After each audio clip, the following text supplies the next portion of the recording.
But this is just absolutely fascinating, and can't wait to see what happens. Thanks. Great, thanks for joining us. Hi, this is Heather Judkins. I'm with University of South Florida, St. Petersburg, and I study cephalopods and other deep-sea pelagic mollusca, along with Michael Vecchione, and I'm really interested in midwater column work, and I also work with other invertebrate groups. So this is absolutely a great opportunity to be here in the room with them today. Excellent.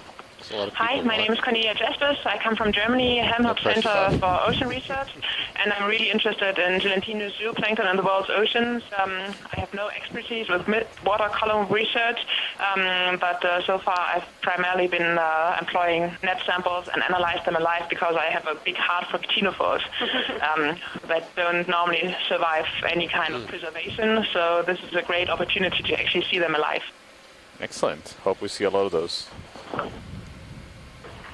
Russ Hawcroft with the University of Alaska Fairbanks. I'm a general zooplankton ecologist, so I have a broad spectrum of view on most of the life forms we might encounter.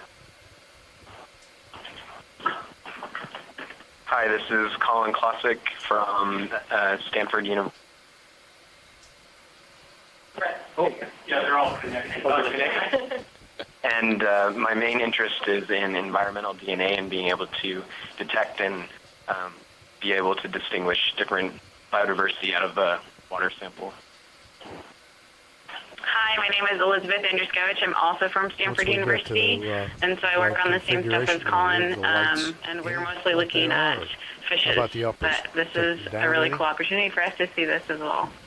I think we'll keep them out. Keep them video straight out. Video can So that was correct us everyone here, who's in the room now. but it'd be better for our it's maneuvers if you don't have them out. There's enough Excellent. Sounds like blind a really spots and great tether group. turns. That 1863, so Yeah. we're I'd getting rather close. keep them in if video's okay. I'd say typically video great would to have you prefer to all, have them out during the transit. participating It's with just us going to get you light where in this dive, and it is If you want them out, exciting we can put them out. But component you of get the midwater whole, that you know, we don't get keeping to the do vehicle often, safe. so it's a We unique can put them out. opportunity We're to not have move. Usually our transects are a lot this faster. We're only platform of going the half Okeanos Explorer, one and also have to the water all column. this You do get expertise some turbulence going around. participating You get in this eddies dive running from off shore. those things. We're certainly very excited, and just introduce myself. I'm Santiago Herrera. I'm the Correct. biology science lead on the Okeanos Explorer. So, I'm it's up to Lehigh you. University, and wanna- it's also a if you wanna put geologist. Matters not to me. I'm Matt I Jackson. really don't. Whatever works best. Well, let's just UC try Santa doing Barbara, let's the just try doing geology lead uppers here, and out I haven't there seen any using the rocks in here and out. for about 1,000 meters, Santiago. I was wondering maybe I'll come someone to a would drop stop one. at, We could see it sail through the 1490. field of view. Maybe some pumice. Yeah. And maybe we'll get a chance to... You guys will have to keep your eyes out for the very first ever pelagic sponge. So if you see one, let us know. Yeah. The hemipelagic rock. We'll watch out for those too. Yeah, we'll keep an eye out, and maybe we'll have the pilots introduce themselves to the folks at University of Hawaii as well. Sure. Well, thank you for having us here for Dive 12. Acting as substrates for a lot of your benthic community. So all those corals and gorgonians attached to rocks. In the midwater, there is substrate as well. It just looks like an expanse of water here. But you often see animals attached to other animals as you're cruising along. You might find a pyrosome, which is a sea squirt. Which has a shrimp perched on it, taking a break, so it doesn't need to swim all the time. Some of them actually suck the body fluids from their substrate, like vampires, just sitting there sucking on the blood of these pyrosomes as they develop. As they become an adult, they form schools and prey on fish instead. Jellyfish are also a very popular substrate for a whole group of animals. So as we're looking at the gelatinous fauna here, we'll also be looking out for the little creatures that are attached or embedded inside the gelatinous tissue of their hosts. But it's not just the jellyfish themselves, but also the animals that are living on and in them. The jellyfish are heightening the biodiversity of the midwater in general by acting as substrates for these animals to attach to. Excellent. We'll keep an eye out for those as well. So I think we can go ahead with the pilots and introduce. They wanted to introduce themselves as well, so we are familiar with the voices we will hear, and will be interacted throughout this portion of the dive. Want me to get it? Good. Thank you, Watch Lead. Sitting in pilot right now, we have Bobby Moore. To my left, Josh Carlson in navigation. To my right, in co-pilot, we have Donley Rattori. And over at video, Roland Bryan. We're all engineers from the Global Foundation for Ocean Exploration. And, oh, one more. You want to introduce yourself back there?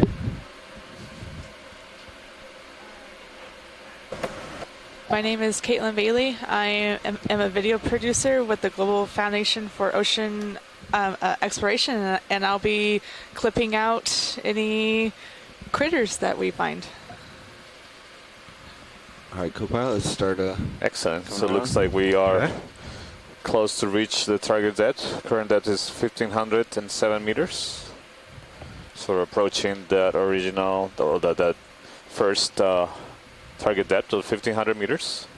So I'm going to start coming up some. Okay. So just wanted to confirm with people on shore that the plan we were communicated is to do 10-minute transits at 0.1 knots. Is that correct? Try to hit that 1,500 mark. You can come up a little bit as well. Come up a little bit. Yeah. Try to get 15. I see Sirius Heave from Yes, Sirius it camera. is a transit, but if you guys see something that you think you can image, then if you could stop on it so we can take a look and see if it's something that we want to keep collecting video data on or not, that would be great.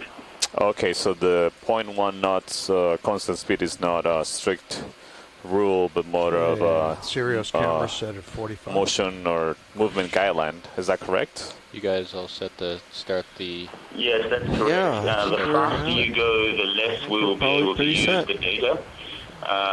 So just kind of come at it so it's only fast enough that you'll be able to stop on something. Don't speed too much and just keep the particles, the marine snow coming towards the camera as you drive. And if you see something that looks the camera cool, angle is very important. Please keep it fixed. Right, I understand Excellent, that. thank but you. I mean, whatever that is, leave it there. Watch Lead's Whether pilot? It's 40 or 45. Go ahead, pilot. Yeah, I'm sort of listening in on the channel there, and I understand what they're saying about the 0.1 knots, but that turns into a more difficult issue with a two-bodied system. We have the ship going underway, and we can't just, even if we ask the ship to just come to a stop, Sirius is going to keep swinging. So we will not be able to stop on an object for very long. Roger. Regardless of whether we stop the ship or not. Okay. So it seems like the idea would be to try to image whatever we see for as long as we can, but I think we understand the limitation of two-body system and the ship to coordinate. Roger that. All right, Watch Lead, we're at 1,500 meters, so I'm going to start the timer for our I can see 10-minute mixed in transit. with the marine snow. Roger, nav. The particles seem to be jumping about, and it looks like we have some copepods or other small crustaceans Go ahead, video. Let's get in there. When they detect the bow wave of the ROV coming through the water, from time to time you see them jumping. Oh, okay. Looks like we've got a Calicophorus All right, I just siphonophore turned there. them up, so I'll be able to listen This is now. a relative of that siphonophore we were talking about just before.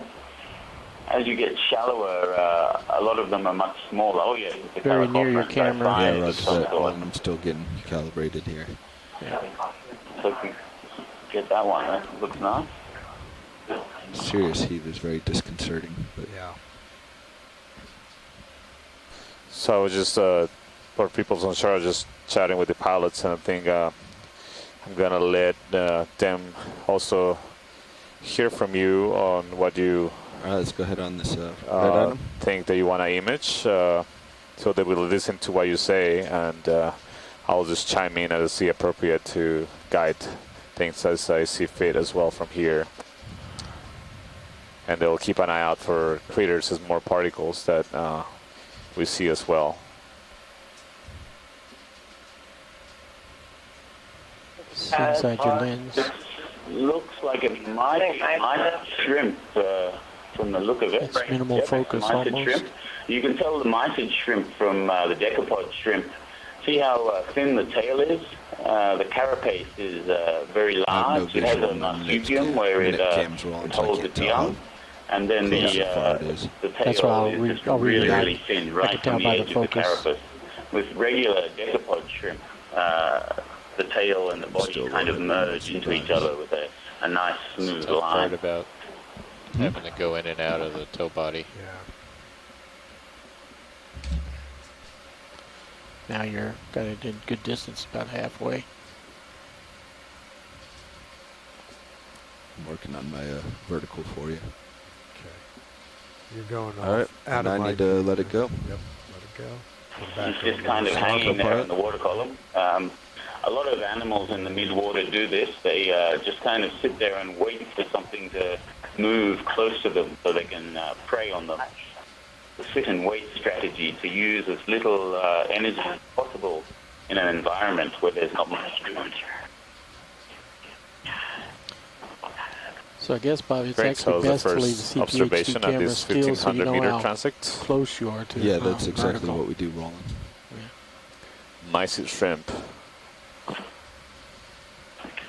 So as we do this transect, the jellies will probably be fairly small, most of them, and fairly transparent. So it's quite possible that when you actually see them, it may already be too late to stop.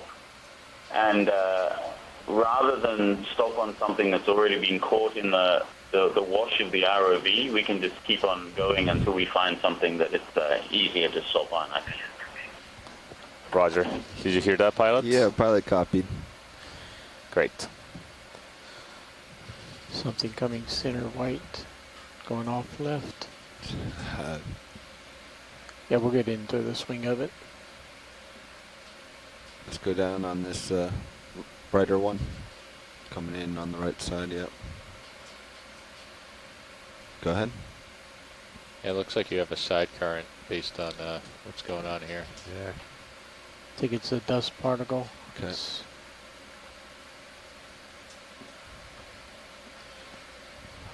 You want to adjust heading so we're going more into it? Well, I mean, this works. Change the ship, too. He just has to scoot over to his starboard, and then he can drift with it. It actually might be a pretty nice way to do it, because then you don't have to worry about prop wash too much. True.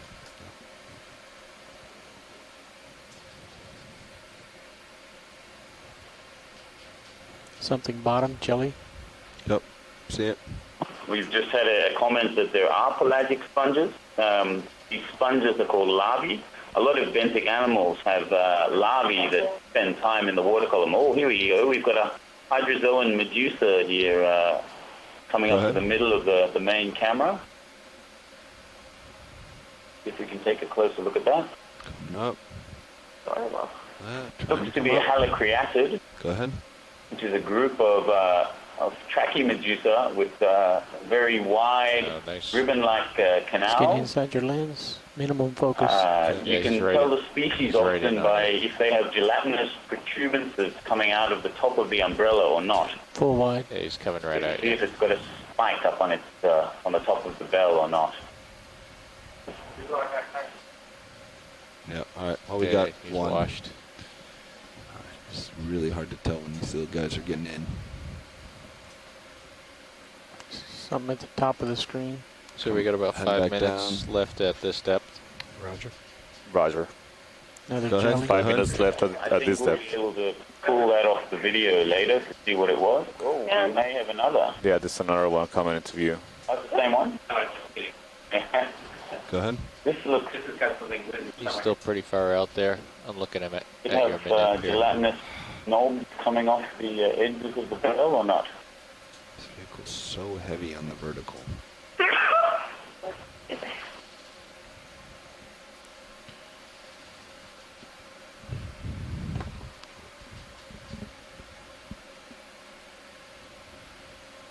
Watch your delta there, Don. Yep. Go ahead. It's about where Roland. it's been, about 11. Oh, okay. Sorry. that's I haven't where been we've watching been. it. Yeah, my bad. A couple of nice big Let's do it. Real copepods quick, going real quick. past. Go, go, go. Looks like this. All right, this is a We'll lose repellent the nematid body. Go medusa. back over the No side. bumps there. It's nice and smooth. looks like the gonads right up against the stomach. You're off to port. It's a ropalanematid hydrozoan tracking medusa. You're doing good, Bobby. All things considered.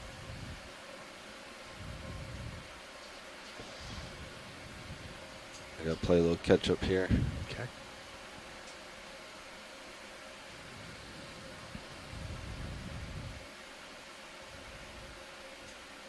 The ropalanematid medusa have very thin radial canals, normally 8 of them. Although there are some species, particularly in the Arctic, that have many more canals. Left. In the distance there? Yeah, but it's going to continue to go away. Yeah, it's not coming into our view.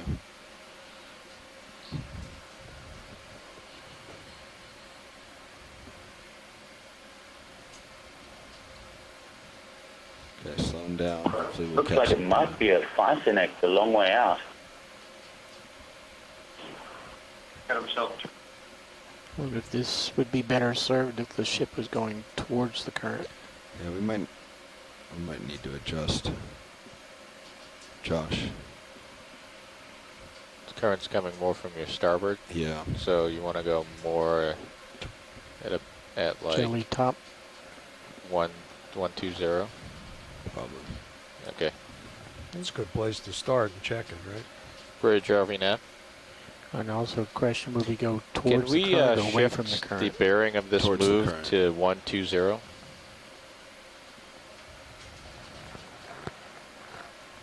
That's correct. Jelly 0.1 top, knots. Coming center. Thank you. Leave it rolling. It's too late on. Yes, we're just trying to adjust a bit the bearing of the ship and the direction of the move we are, so we get better position to image the animal. So hopefully that will make effect, and we'll be able to get better looks at the things we're seeing in the Midwater.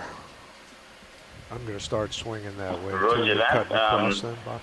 We are trying to image push animals that are like a centimeter or 2 using a Jelly huge upper left. robot which Yep. is being pulled by a Into it. cable Go attached to another big towed camera which has got a Some huge shiny cable on in it the going up to center. the Going ship. to the So jelly. this is really difficult driving to do.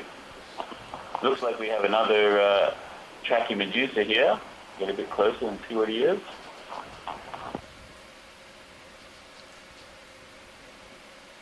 Looks to be another Ropalanematid. Use I center, can't might see do any best zooming. Yep, go ahead. knobby bits sticking out from the top of the umbrella.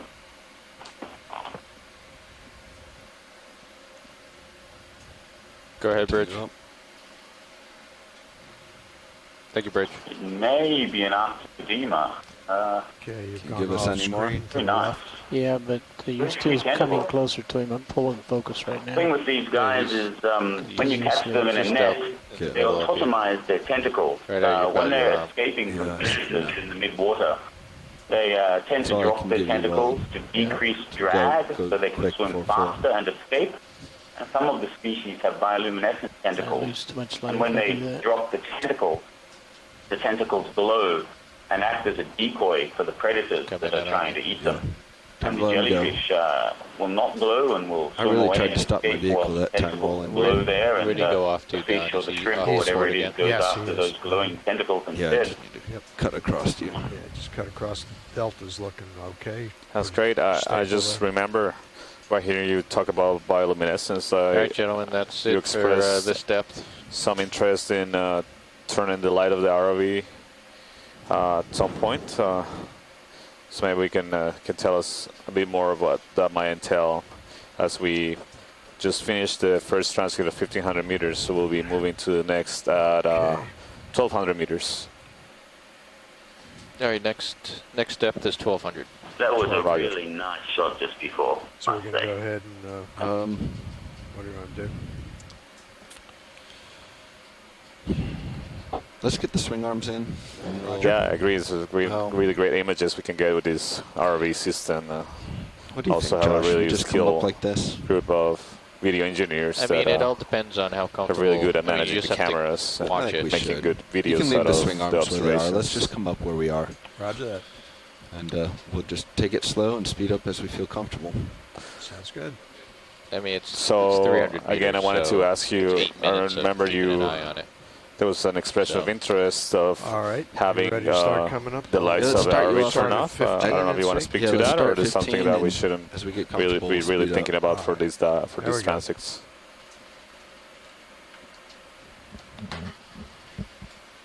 No, the bioluminescence from the animals will probably not be strong enough to pick up on the cameras unless you have a specially designed camera to look at bioluminescence. So I like the lighting as it is. That was a really good shot just before. More of that, and I think we'll all be very happy. Roger. Yeah, that's something we were also thinking, that the cameras of the RV may not be very good in low light. But I thought I just wanted to ask if there was still interest, but it sounds like it would be better use of the time just to continue with the lights on during the transects. Watch lead pilot. Yeah, go ahead, pilot. Yeah, sorry we had to pass a few critters in the water there, and it wasn't necessarily as good as it could be. Roland, let's quick snap here. But we've adjusted a few things, including our direction of the ship, and hopefully that should help us out some. Roger, yeah. We should be... Well, it looks like we may have a rhizarian, yeah? yeah, thanks, pilot. That sounds good. Single-celled, oh, yes, it is. It's a rhizarian. It's a single-celled proteus. These are the guys that Ernst Haeckel did all that wonderful artwork on. It looks a bit like a sea urchin with transparent, very sharp spines. Some of these animals are like amoebae living inside a sea urchin shell. And they catch small crustaceans. They grab them with their protoplasm, and then they impale them on the spine. These little single-celled animals eating multicellular crustaceans. And they put their protoplasm inside the carapace of the crustacean and digest them from within. Yeah. Let's speed it up a little bit. I think I can keep 20. Yep. Let's get your auto head in. Yeah, let's do that. Sorry. Yeah, I just took it out, see. I was wondering why I was chasing your heading. Okay, there's 20.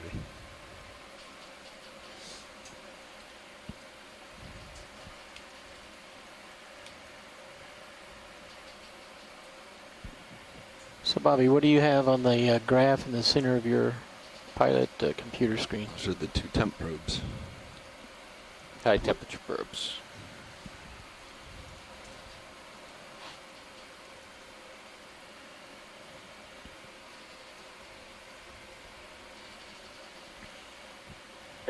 Looks like we have another repellent-emitted medusa there, a little hydra medusa.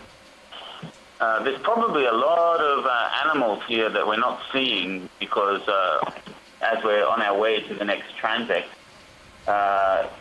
at this distance with this lighting at this speed, they just look like little fragments of marine snow.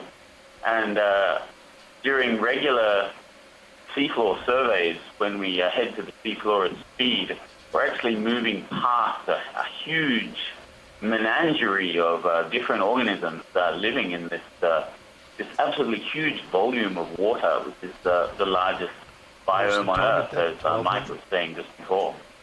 And as a question of scale, now the animals we're looking at are mostly a centimeter or more, maybe 5 millimeters or more, because this is a 4K camera. I missed the days of doing this. So we might have a Physonex there on the left of the screen. But there's a lot of very, very small animals here that we just can't see with this particular camera. And there are people making underwater microscope kind of cameras to look at those smaller, the smaller portion of the midwater fauna as well.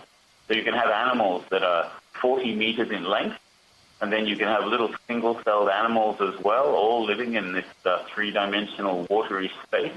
And it's very hard to have a single camera or a single survey tool that can image or capture such a wide variety of sizes and consistencies of the animals.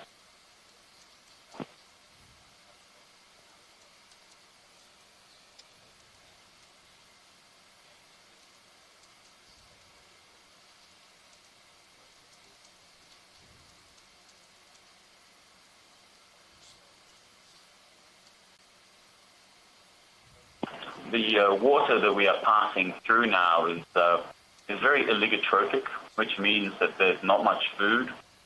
The surface waters underneath where we're diving now have a very little chlorophyll or phytoplankton in them, which means the amount of food that is supplied to the midwater community is quite low. In some areas, usually closer to the shore or in submarine canyons, we can find swarms of medusae or other midwater animals everywhere you look, 10 to a single video screen, for example. Out here in the oligotrophic areas, as you can see, the animals are fairly few and far between, but we have close to zero knowledge about the animals that have adapted to these oligotrophic conditions. So it's very exciting to be looking at what is living here. People tend to not want to survey these areas with a low biomass because they go home with not very many samples, which is one reason why these areas are vastly understudied. Yeah, that's a great point to bring up, and we definitely see that reflected also on the seafloor, where there's also a community that's relying on those particles that sink from the surface. They have very low energy input, and they take a really long time to grow and reproduce. Also see very little sediment cover on the seamounts and slopes of seamounts in this area due to the low surface productivity in this region.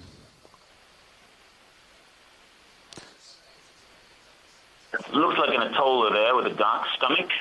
Maybe an atoll Scapha medusa.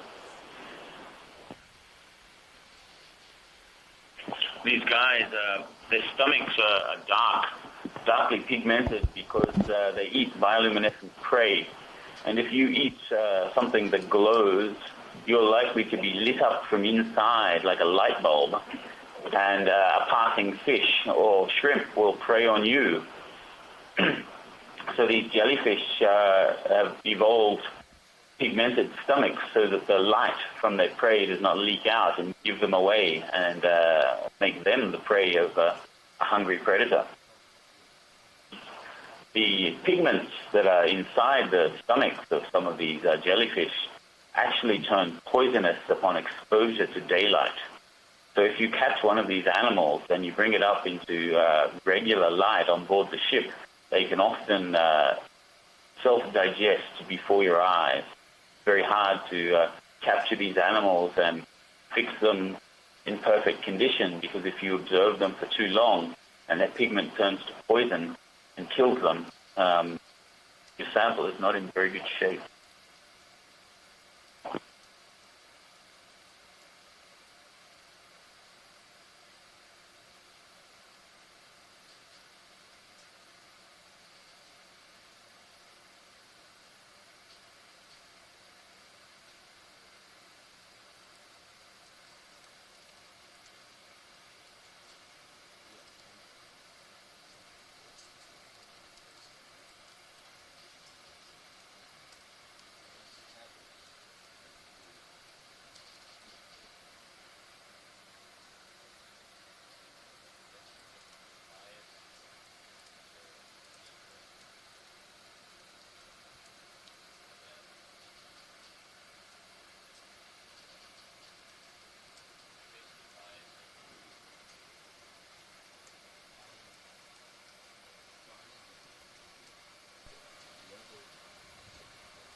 It ramps and then goes down to it can do lower than 90, but it's got to go past that and then come back down. Other repellent-ematid medusa there? They seem like they might be the same species. Especially in rotation. So, rotation that's is the guy really we did snappy. videotaped before, then that's our Fourth voucher. doing it. Our image voucher for these other guys that are Another one in the bottom right just there.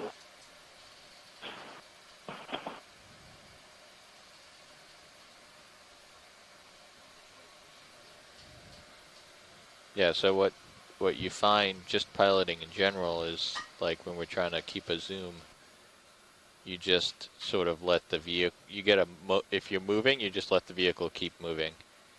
And then you slowly will, like, pulse it to try to get it to go back the other way, but you don't want to do it too quick.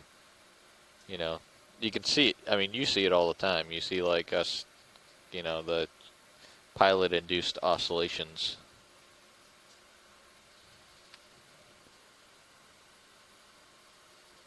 It's actually a little easier when there's current, because you can keep your thrusters on and push against the current, and then you just got to find that sweet spot that holds you right where you want to be. So like a nice, like, little current makes it easy. When the current gets too high, then it starts to try to kick you around and rotate you. You get a tether gets pulled in the breeze, and that tries to pull you around. So then you'll see us flying sideways. We'll look 90 degrees into the current so that we don't get rotated. Don't have to deal with that rotation moment.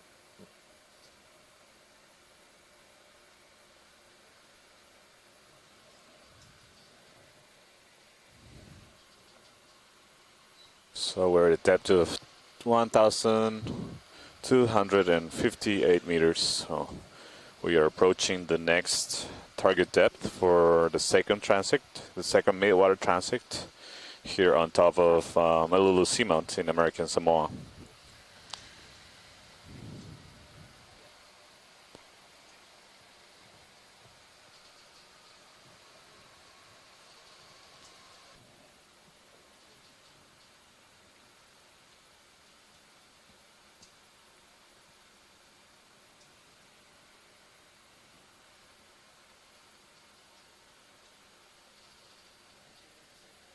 $1,200.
We are a depth of 1,210 meters, so just gonna start the second transect at 1,200 meters in a couple of minutes.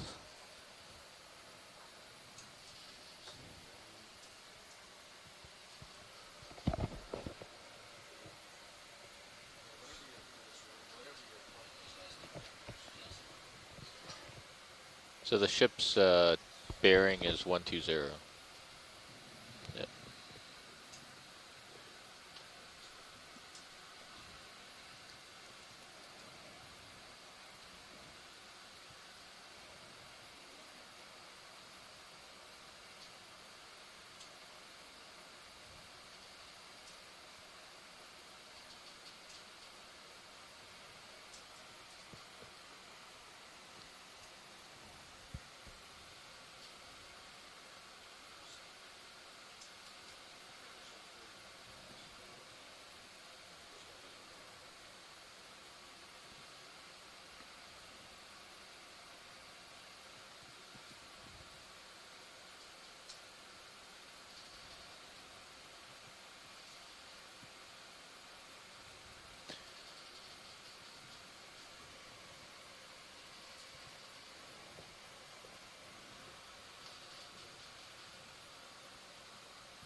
1,200 meters. Start the transect?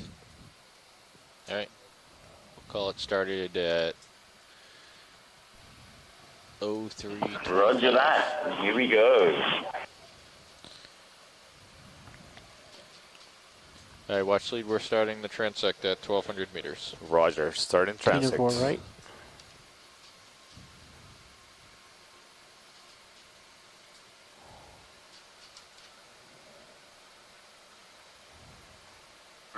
This is a lavation, an oikofluid house.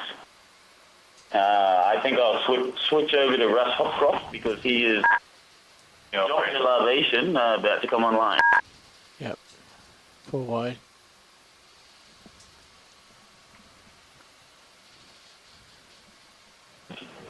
Okay, so that was something called a sea tadpole. It secretes a house around that he uses to help it strain food out of the water.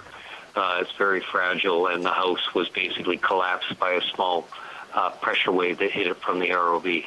They're one of the more difficult groups to work with because they're so fragile. Inside of that mucus was actually the animal, which is a very small fraction it's more of what you were seeing. Where's your tilt at? Okay.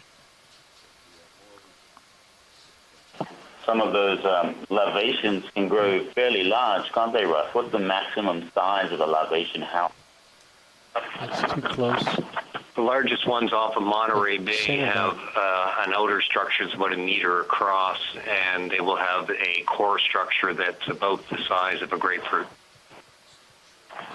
These lavation houses can sink very rapidly down into the deep sea and to provide food for animals that eat marine snow. Oh, we got to see the dipid.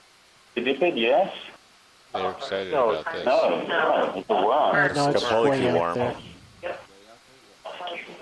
Yeah. But exactly Let's what? stay there. That distance. Full I wide? need to get a close up of the head. You want me to go full wide? Yeah. How much more you can build a stabilized policy? And the serious. Red. Yeah, what you? And the polykeep in the... Can we search? Yeah. Oh, we got animals everywhere. What was behind us? Yeah, you know, the serious...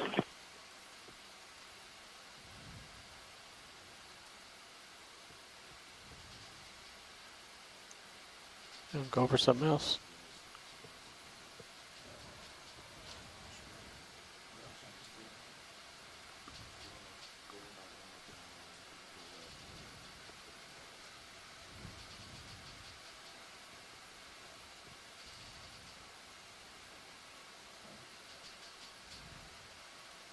I think I'd rather spend more time finding something further out there.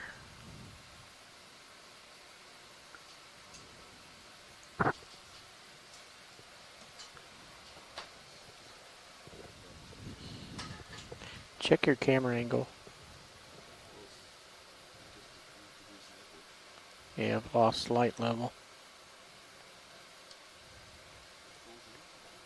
No, I'm full. Yes, I am. The wrong direction.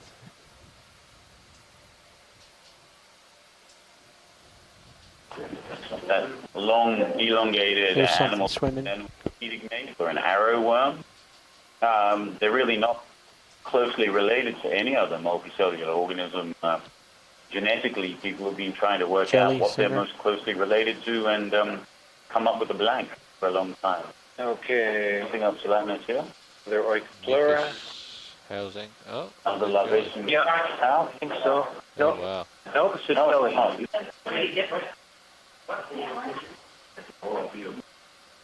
Yeah, we have a... No, that's Sudusa, isn't it? Yes, that's the doliolid, which is adapted to a carnivorous lifestyle. It's in the shape of a medusa, but it's convergent evolution. It's actually a carnivorous sea squirt. Described in Monterey Bay. He's way out there. Bruce Robertson and his team at That's Monterey Maxine. Bay. Yeah, and the... Wow.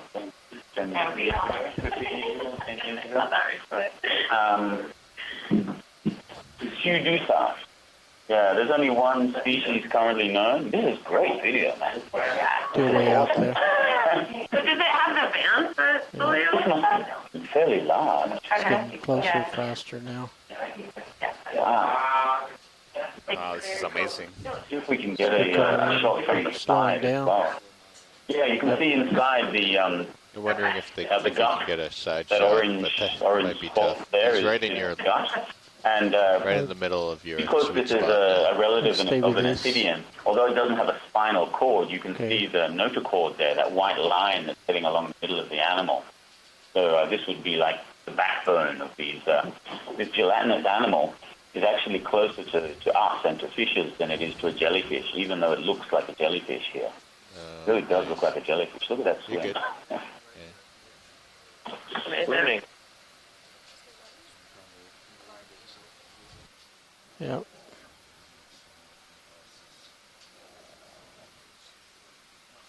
Drifting away from you. Oh yeah, money shot. We got that from the oral side as well as from the lateral view. Very nice stuff.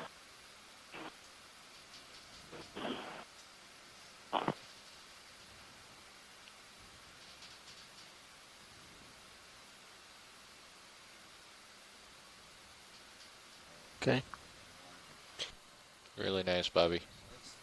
Don't know if you guys could hear the pilot's channel. He actually pirouetted around that from a distance in order to see the side view without disturbing it.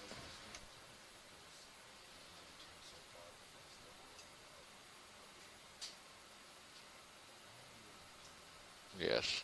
Come to your port. Yep.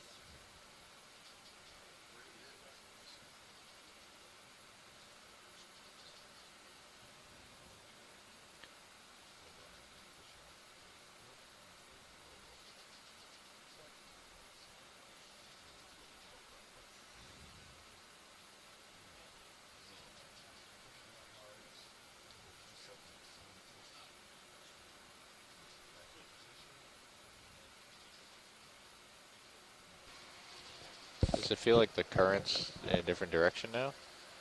I can't tell.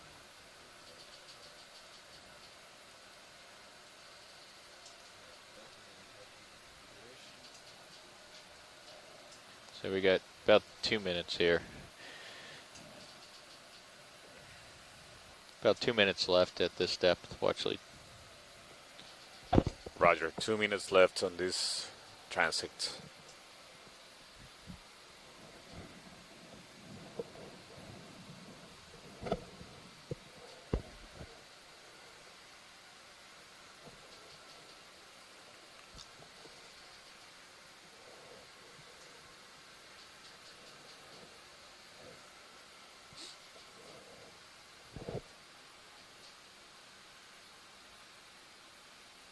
So that carnivorous doliolid we just saw, that's if it's the same species as has been found in Monterey and off Japan, then it's the first record for the Another southern jelly hemisphere. lamprey, maybe? Whether it's the same species or not, then we'll have to replay the video later and have a good look then to see what we have. He's centered up. I saw him in your minute cam. He's pretty small.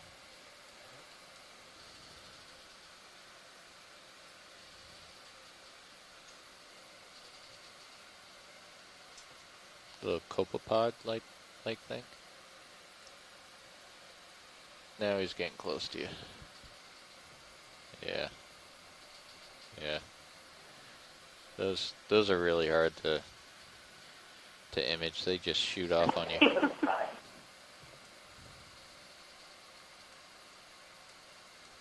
Sorry.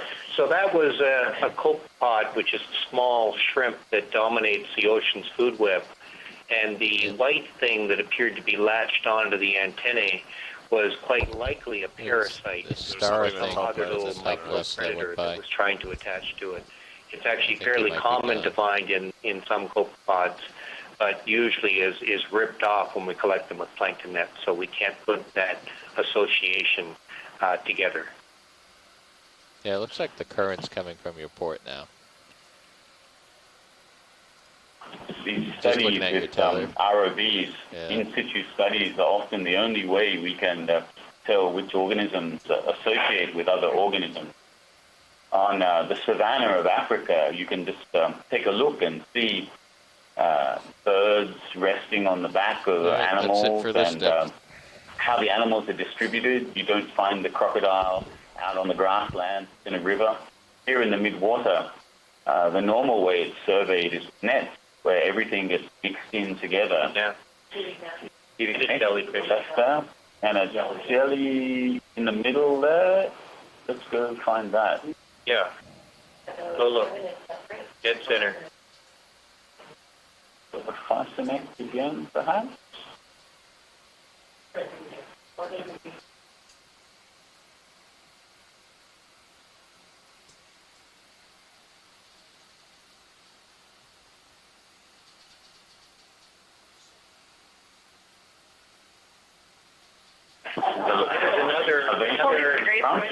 And it looks like a Physonex Siphonophore there in the background.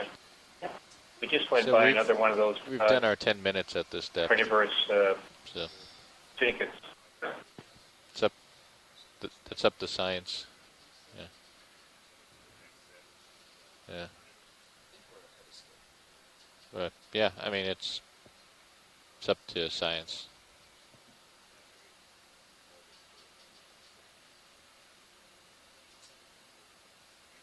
He's right Wow, in your this light pool. looks like, don't quote me on this, but it looks like an arena. Oh, I quoted myself, did I?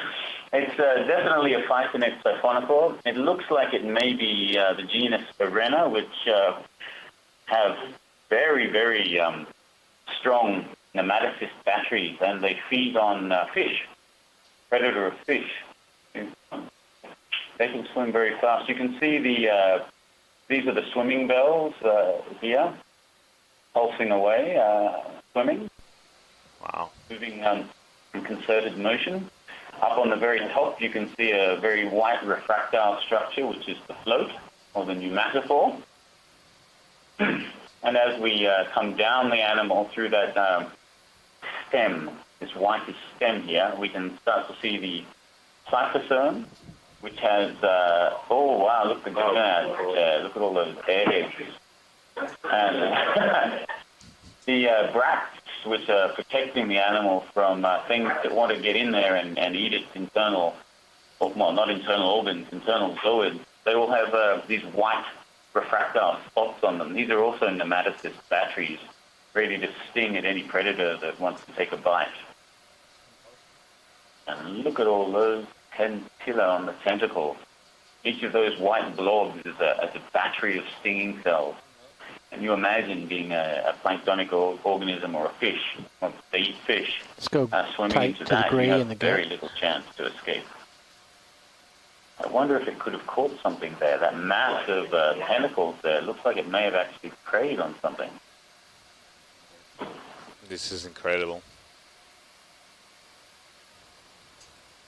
You can see the stomach there is pigmented. It's got a brown pigment, that tubular structure at the end of the cyphosome.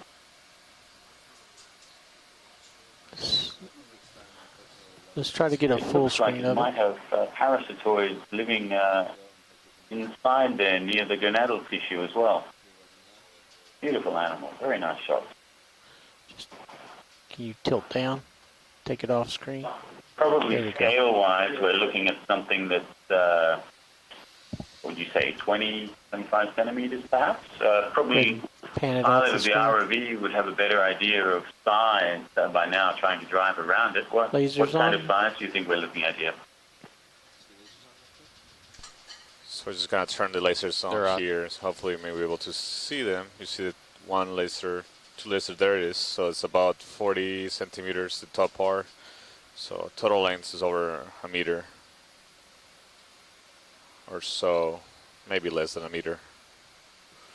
Okay, We're I gonna think strike we have over. to continue to the next depth Very large. for the third transect at 900 meters. You're So we way off. continue on schedule.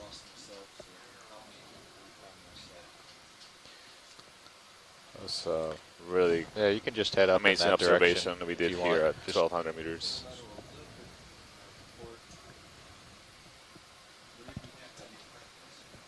It's coming That from. was some It was really, coming from really, your really port. fine piloting, guys. Yeah. So. It was, Thank yeah. you.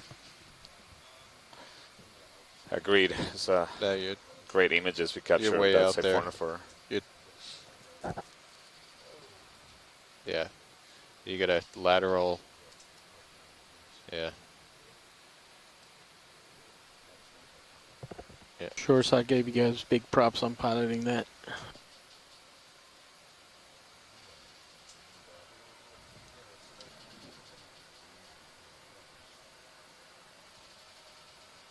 You're going.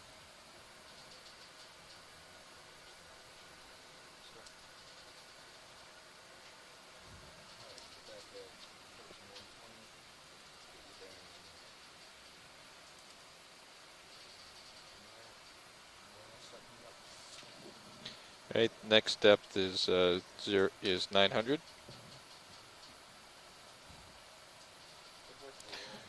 Roger, 900. You too, man.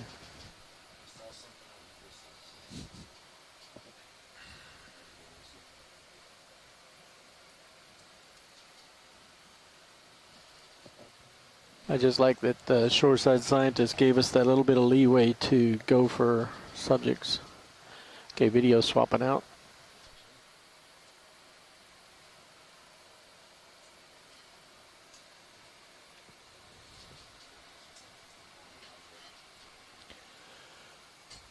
That's a nice work, Bobby.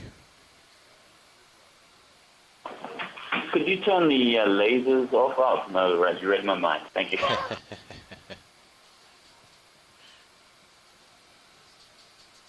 Are you guys on your way up? Alright, cool.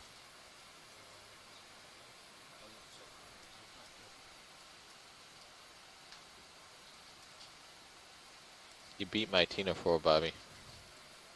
I'm very upset with you.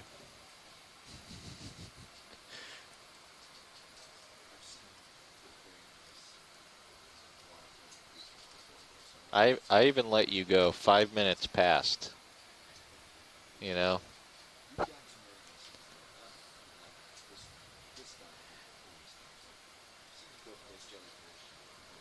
No, I think everyone at this point, most people on the team have had their I don't know what you call it, their signature beauty shot.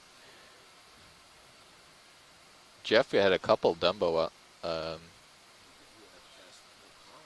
Carl had Casper. I had the first Dumbo. Yeah.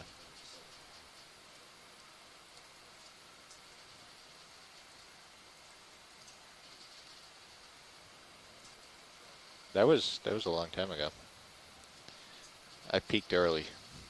It's been downhill since.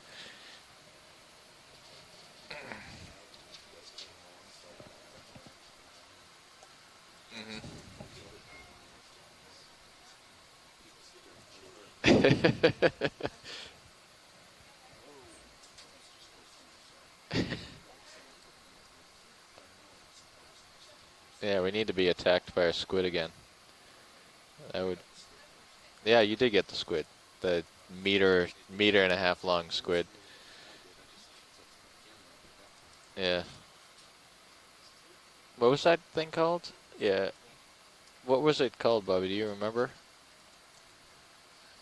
Might have been. It had really short tentacles and a big long red body with fins on its head, and then the two of the tentacles would not flash, but they were very reflective. Yeah, no, both times they attacked our lights. Yeah, we had one hanging off the back, and we're like, what is that? I see something in the camera. And we turn around, this huge squid, and then we had one off the upper light bar. That's the one Bobby got.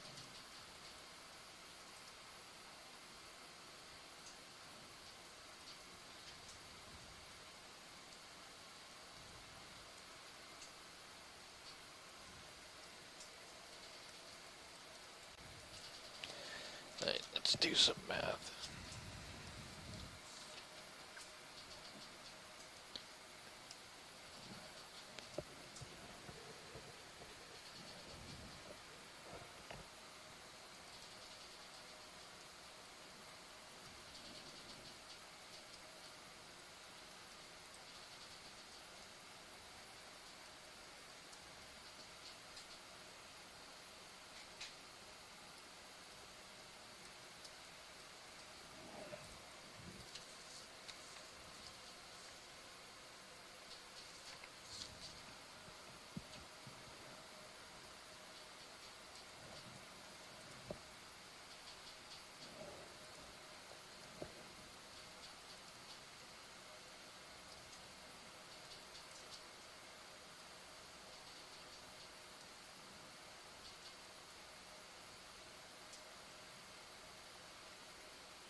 900.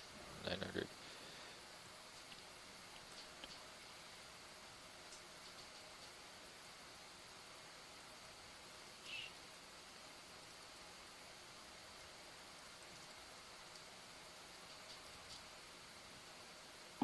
Seen a lot of libation, cubic nates, and copepods, and a few targets that could very well be Pneumatophores, maybe a Siphonophore too.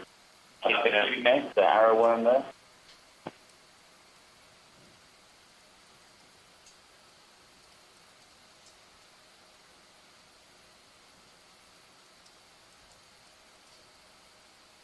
So we may have had a cyclostone bristle mount there rather than a cubic nate.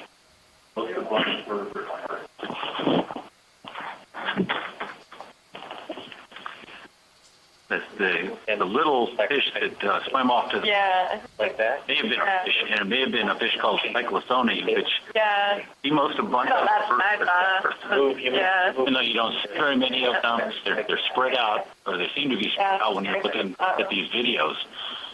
There's so much volume to the deep sea that even an animal that's very spread out in this water, when you multiply it by 1 billion cubic kilometers, it can be very abundant, and these cyclothone are more abundant than the animals on the plains of Africa or these other things that people think of as the most abundant animals around. So we'll keep our eyes out for some more.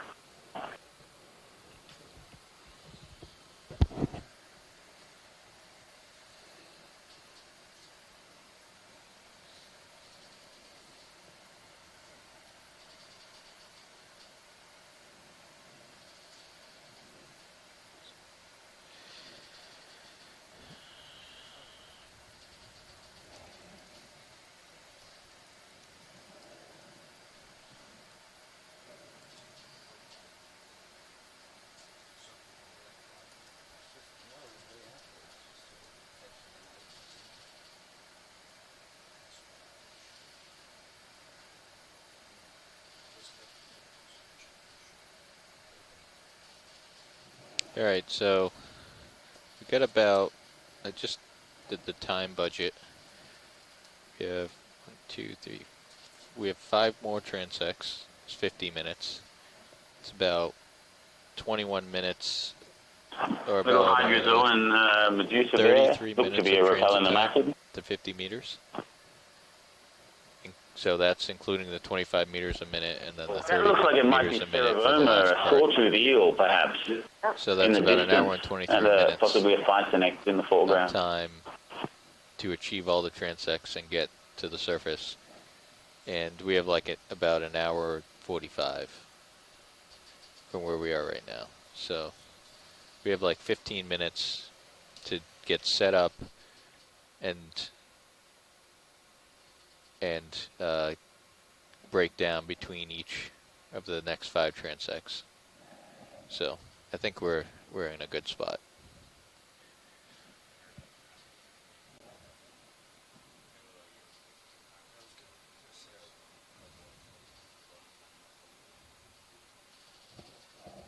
What was that, Watchley?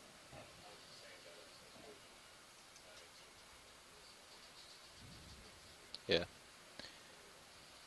Yeah, absolutely. Yeah.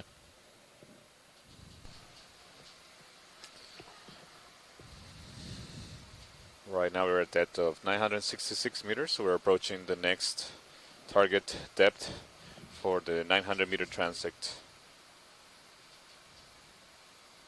Naga Medusa. Mandela? The Salmonella, perhaps? Oh, just lost the video feed.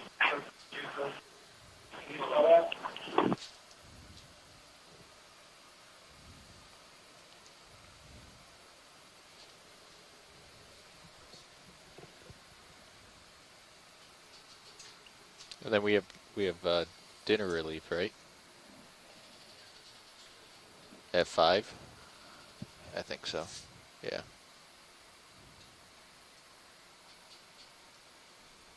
Or 5:30, one of the two. Probably 5. Right there, that's actually the forecast. So, Okay. Did you Pneumatophore there?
Yeah, we got 20 knots of wind on the Looks surface. like we're definitely seeing a biomass increase here as we're coming shallower. A lot of animals in the water here. This transect at 900 should be fun. Agreed. Should be a really interesting one. We only have about 4 meters before we reach the depth of 900, and we'll be getting settled to start the third transect of this midwater portion of today's dive on top of Malulu Seamount.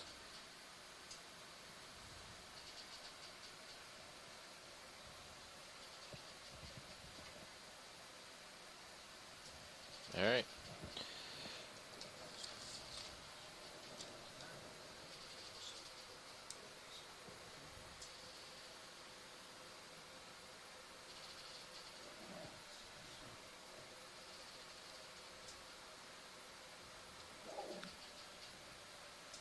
All right, I'll call that the start of the transect.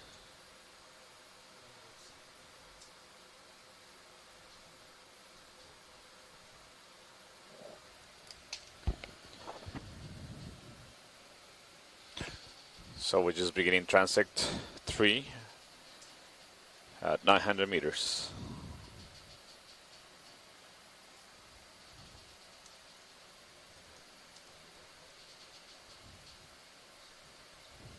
That's tough.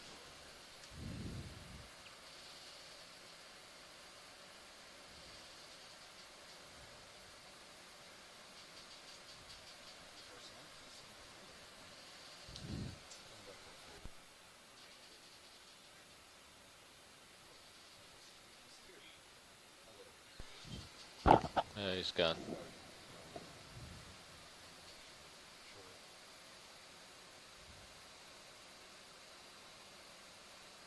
Something right? Yeah, a little copepod.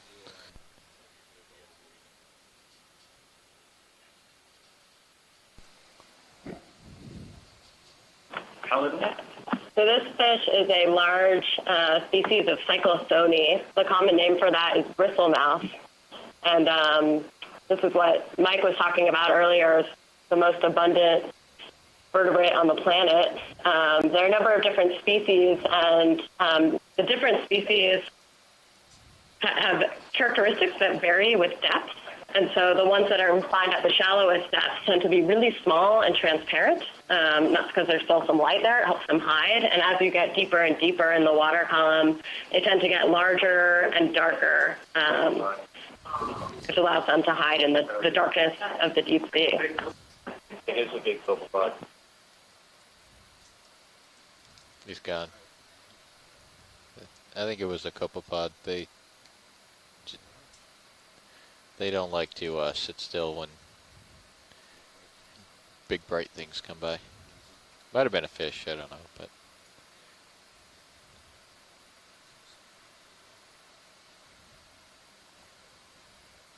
oh yeah, you see it in the manip cam?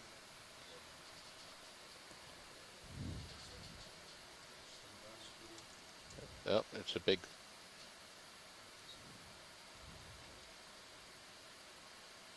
Oh, he's moving. Okay, everyone should know by now that this is a Physonex Pneumatophore. Another species that I don't think we've seen yet. I'll have to get a bit closer before we can make a call on exactly what it is.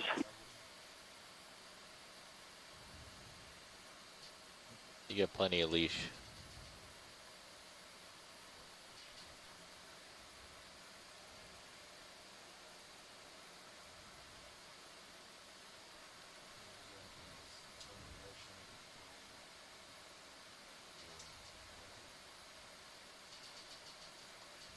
So we need that's another one.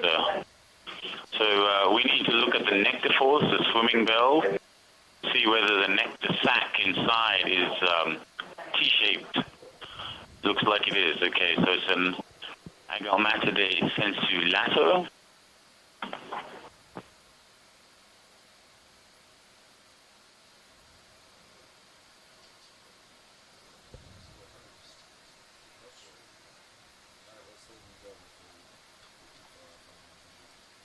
Okay, and down to see the bracts. See see if they've got nematocyst patches on them or not.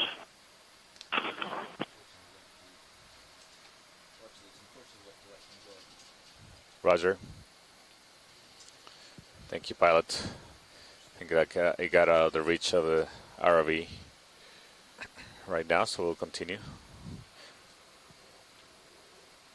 Roger that. I think we got some frames in focus, so we'll take that back to the video lab and rewind, fast forward, stop frame, and see if we can work out what it is. Looks like we got another fish here. Give it away.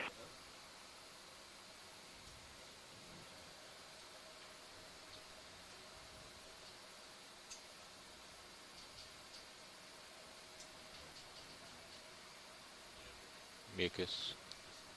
So this is it looks like it might be a dead siphonophore or something else that has died and turned into marine snow. As the snow falls through the midwater, they gradually become more teardrop-shaped until finally they're very elongated. So the cross-sectional area that is becomes its smallest, so it can sink more rapidly down into the deep sea to provide food to the animals living there on the benthos.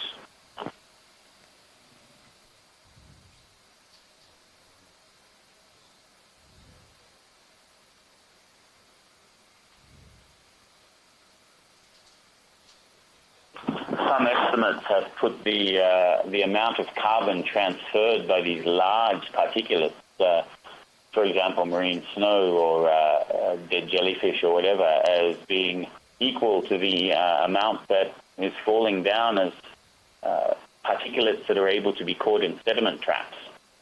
If you look at the amount of oxygen that animals in the benthos use, usually there's a very large mismatch between what is measured in sediment traps as being supplied to the seafloor and what the community would actually need to survive.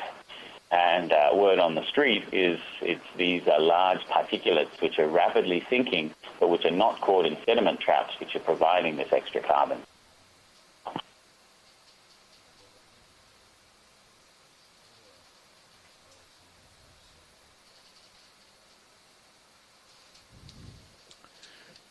Yeah, I don't think this is a fish. This looks more like a Kiktognat.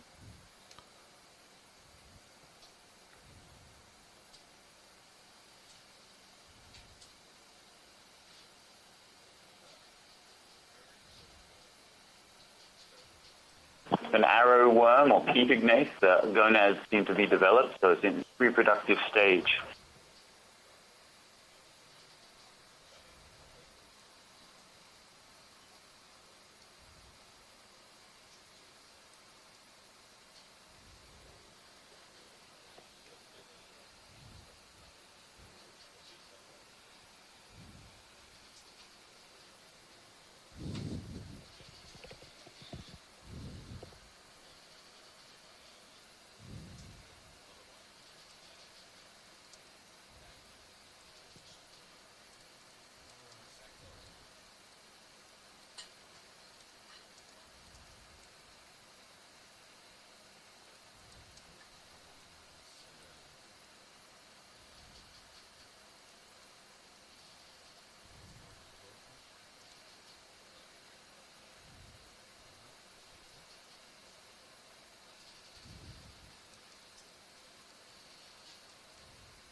Some kind of hydromedusa coming up on here.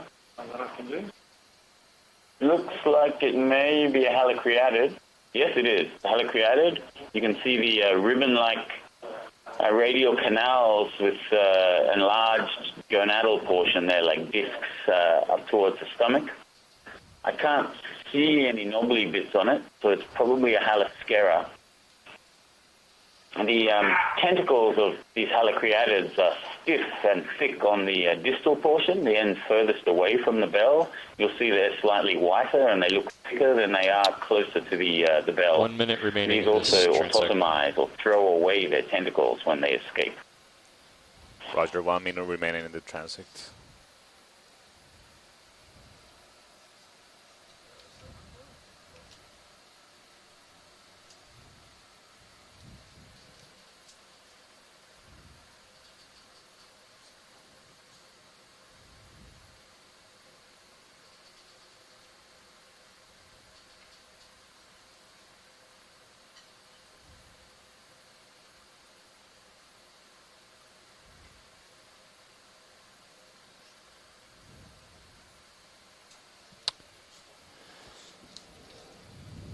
700 meters.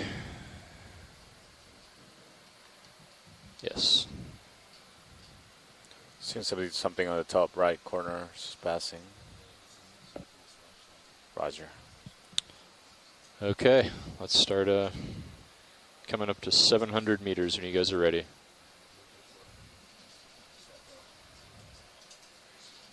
Okay, this is the end of the 900 meter transect.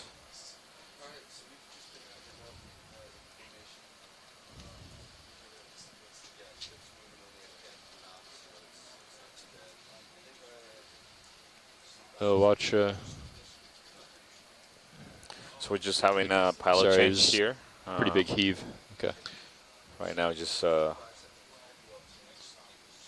the current pilot shift is communicating the status of the vehicles and the plan to the new team of pilots. So we'll be moving to the next transect, 700 meters, just momentarily.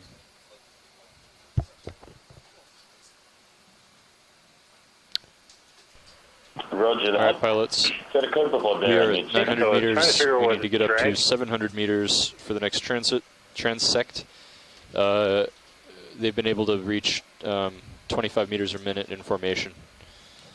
So when you guys are ready, go ahead and start ascending at 25 meters a minute up to 700 meters.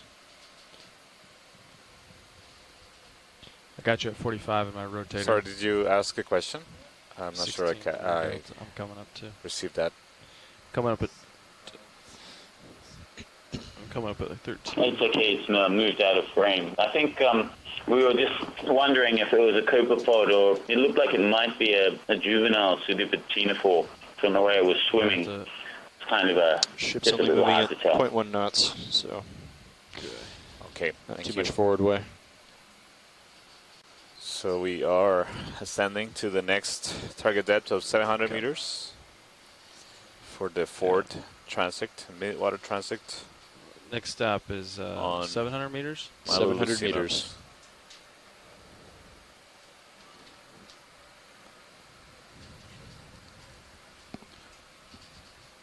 So RV pilot. Yes, Washington. If you guys want to introduce yourselves to the short scientist. Absolutely.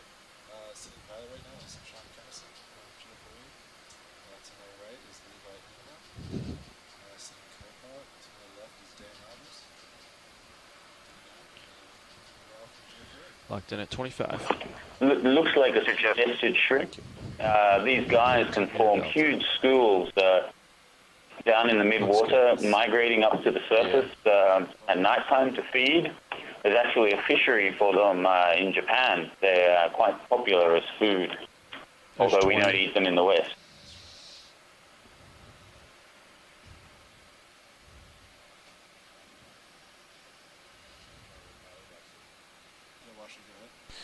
So just to give you a couple of thoughts on the way we're doing the transect. So we are doing the transect without necessarily having to go at the constant speed of 0.1 knots. So we want to just, we see something, just image it and not to worry too much about continuing the exact speed of 0.1 knots.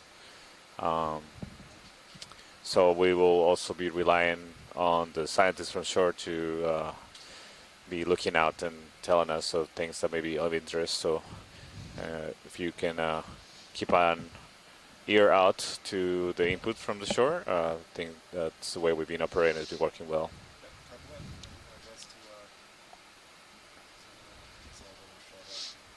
Roger. Back up to 25. And also, if you see something move that looks like a gelatinous or any kind of organism, you feel free to take initiative and zoom in on it.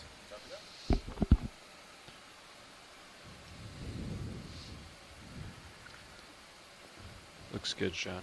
16 meter delta holding. Yeah, we're seeing a lot more pelagic organisms just passing by quickly in front of the camera, so there should be an increased abundance of animals as we get shallower.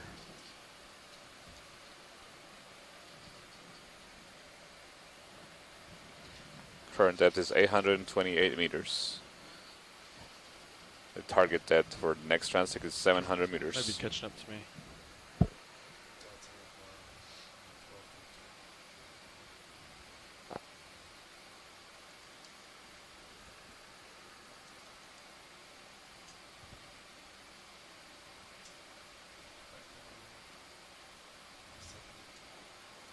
I can speed up too. Here, you hold what you got.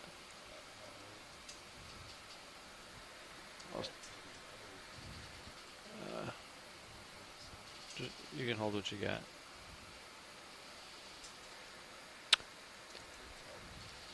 About 800 meters, about 100 meters to go. Yeah, you're still gaining on me. John.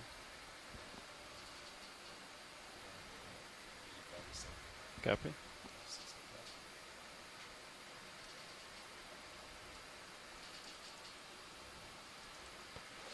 I'm maxed out at 33 here. I'll hold that until Delta looks a little bit more.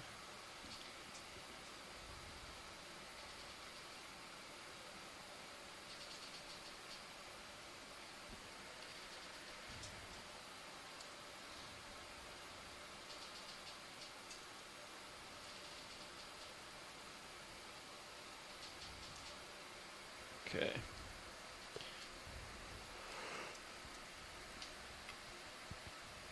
Just 25. Like another Cycenic there. Quite a few libations peeking in around here. I guess there's more food in the water column for them to filter. Let's see, 16. Yeah, maybe not.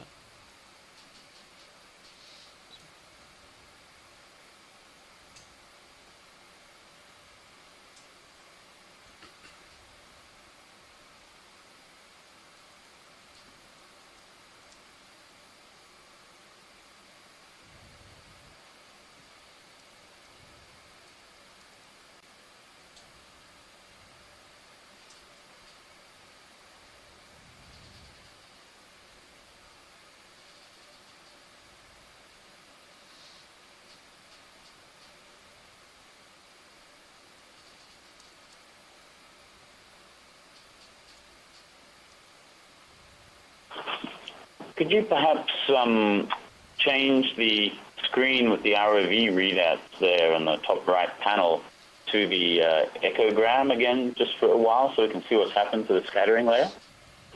Roger. I'll ask that to the V engineer.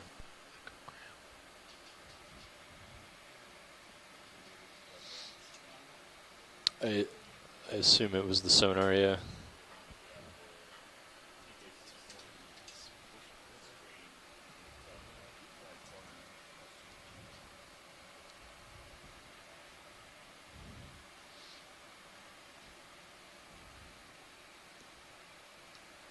Yeah, if you want me to slow down, let me know, but...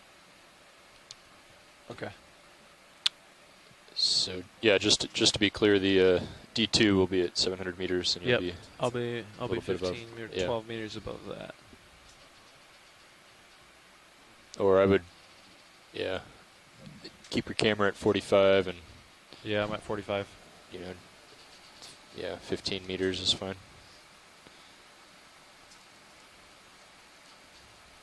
Yes, Santiago, what they'd like is the EK60 showing in full screen and camera 3 for a little bit, if you could do that, please. I find it easier to I just lock got in auto that, depth Chris. Our big engineer is currently working on that. Not worry about your vertical travel. But, I mean, not everybody does that, so... Yeah.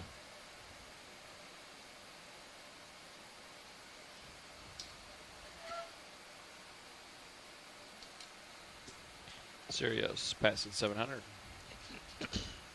I'll stop at like 685 or so.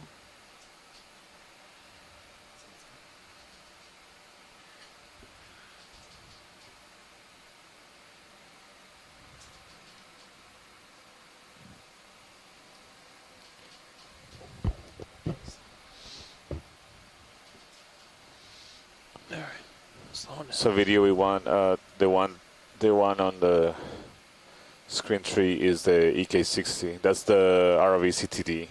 So the name of the feed is the EK60. So ROV is at 700 meters. Transect starts right now at 700 meters. Roger. Transect starting at 700 meters. 0413.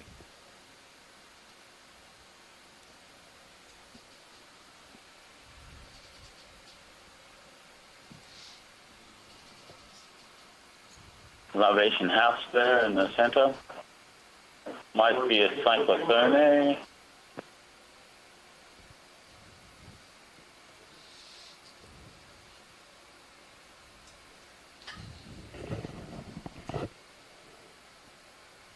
Okay, so that's a larvacean. You're looking, the white dot is actually the trunk where all the organs are. The tail is relaxed in between those two lobes at the bottom. Those are the food concentrating filters. And the two little arcs you see up at the top are the food pre-filters that stop really coarse particles from going in the house. Right now, the tail's not pumping. Any minute now, he's going to start to react. He's either going to jump out of the house as he notices the lights are on him, or he's going to start pumping the tail, which actually pushes the water through those filters and turns it into a very thick tube that is actually attached to his mouth that concentrates the food. This is an Oecopluridae. It's one of the two major families that most of the species diversity are in, and it is quite likely going to be Oecoplura villefrance. One of the cryptic species inside.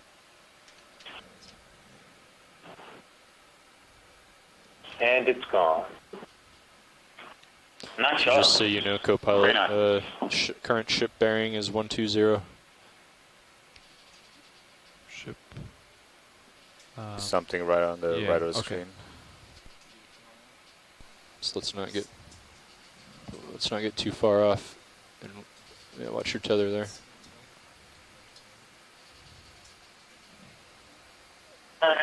This looks like a Yeah, watch your tether on the it's swing. a See that, Sean? Calicophron siphonophore.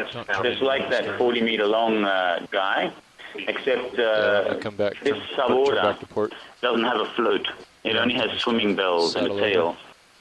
It looked like the somatocyst was a horizontal, so we can possibly even get a species from that. Very large, common in the deeper waters of the world's ocean, and not present in the Mediterranean or warm waters when they're deep. Yeah. Might need to back up a bit too. Yeah. Okay, pull me off heading.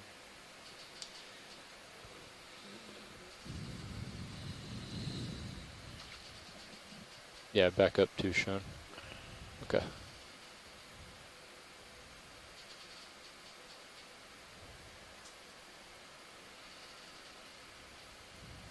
Yeah, you have the tether.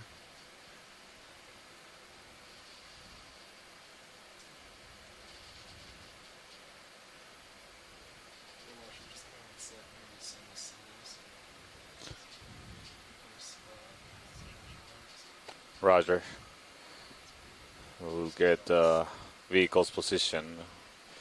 We'll continue keep backing up. I looked up to see imaging it. this transaction in just So yeah, keep going back. a few seconds.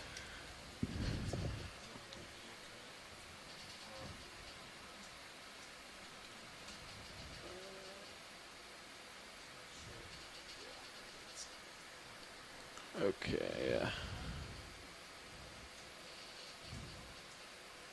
Alright, there's 43, 44. So yeah, I think start on the port side and then drift to start. I think you still need to come over more, right? Yeah, I can turn my head because back to the way I was. The So ship's yeah. moving in 120. Okay. Alright, Sean. Yeah, good call, Dan. So yeah, after this one, Sean, we're gonna have to turn our heads. And to it more. happens quick, so watch your tether on the swing arm. Okay, so this is another larvacean. The kind of clubbier, fingery parts on the side of it probably mean it was Mesoicoplura, a different genus than what we had last time. 120.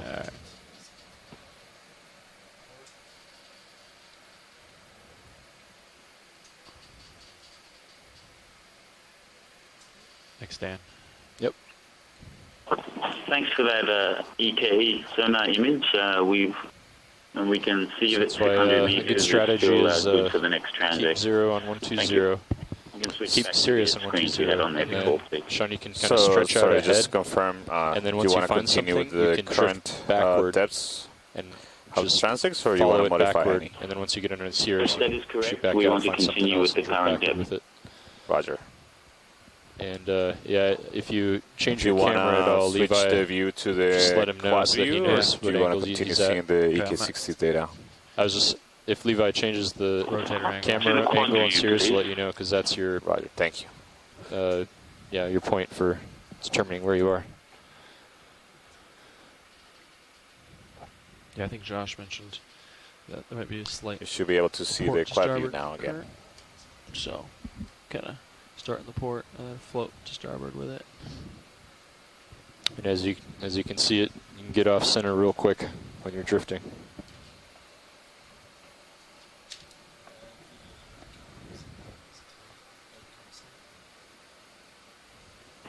Angle the camera just a little bit. Oh, okay. Flare was. We got a shrimp here, suggested shrimp, looking up for the silhouette of whatever it's going to prey on, I would say.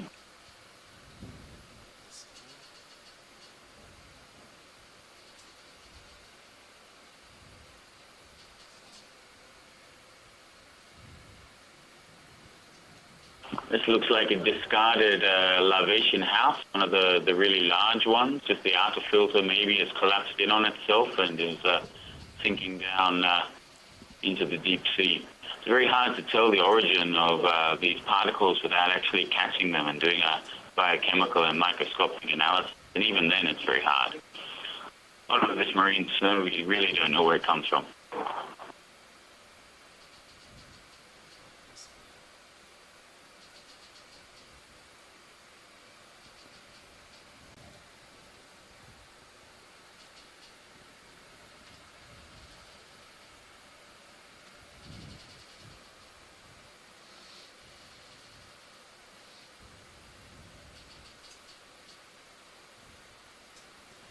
Nice job, Sean.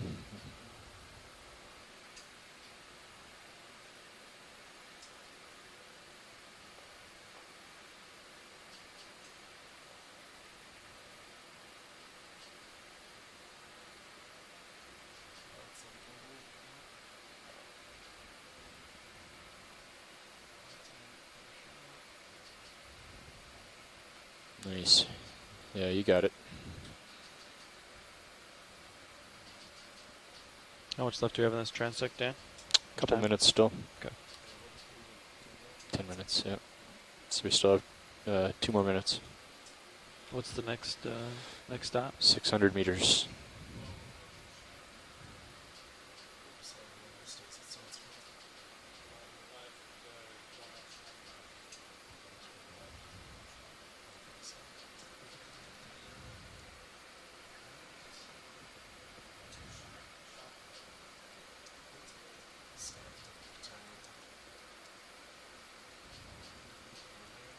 He's flying towards him. Oh.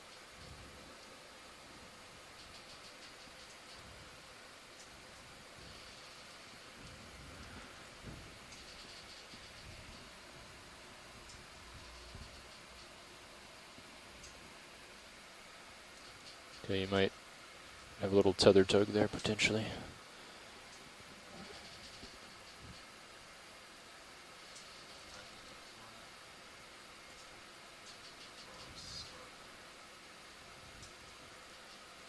One minute remaining in the transect.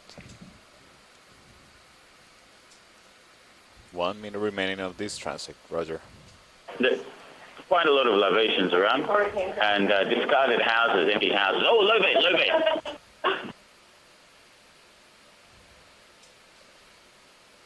Looks like a Pneumatophore.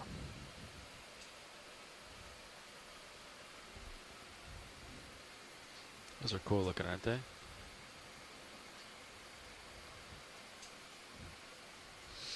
It's a large low-bait Pneumatophore. Have to look to the oracles now, see what group it belongs to. He's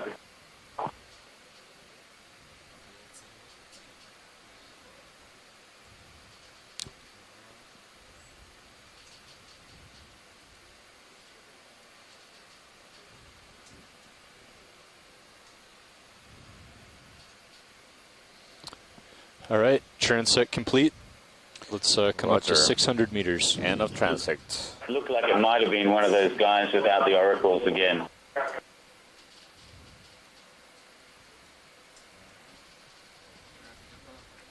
Okay. We're doing a handoff and then.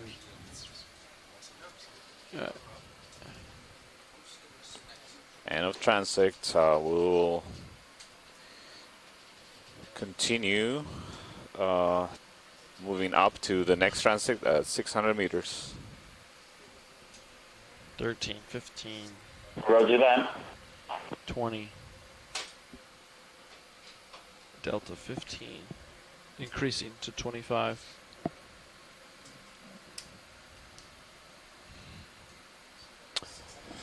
600 meters.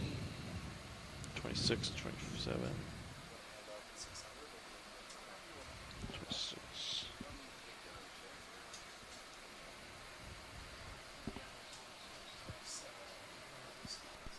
So the next transect depth where we will be looking at is where the sonar, the EK, is telling us there are refractive organisms of some sort there. They could be the swim bladders of fish. At that frequency, they could be krill. They could also be the floats of Physonex Pneumatophores.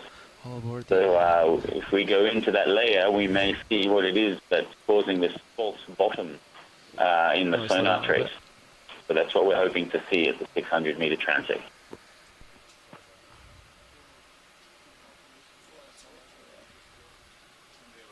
Easing off.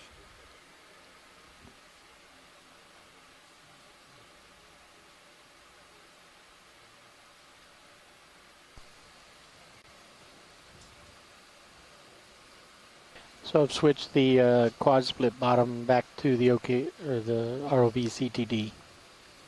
Looks like you're getting pretty far out. Great, thank you.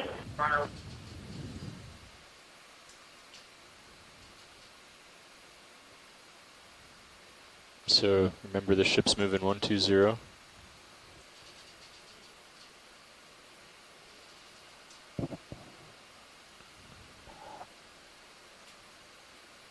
Sean, you're pretty far out there. Come back a bit. There we go. 17. All right, coming back to 25. Now that you caught up with me. Ooh, that was a good heave.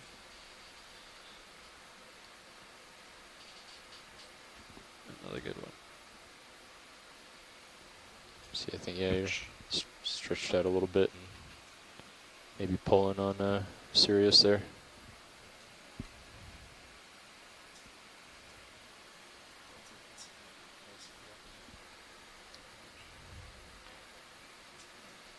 Increasing to 30. So Pneumatophore just went by in the Sirius view. So we're at a depth of 628 meters. So we will be wouldn't back up any further. reaching our next target depth of 600 meters in a few minutes.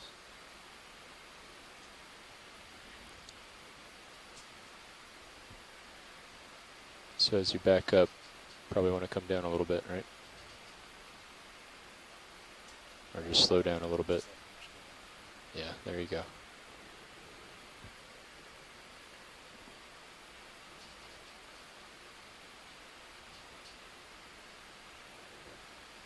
Okay, Sirius passing 600.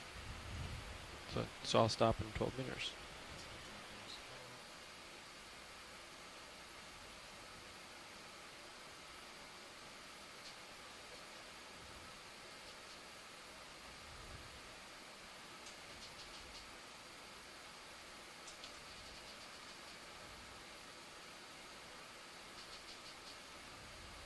Okay.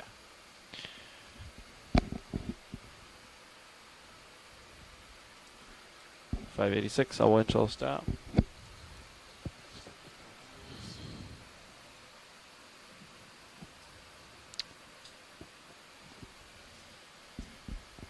All right, watch lead, vehicles, or sorry, D2 is at 600 meters. It is 0428 and the 600 meter transect is starting right now. Roger. Beginning 600 meter transect now.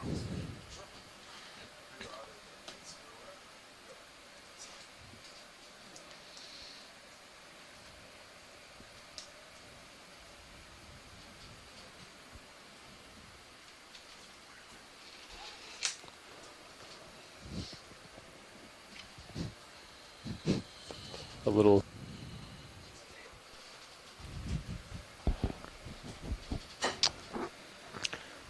something there, three things. I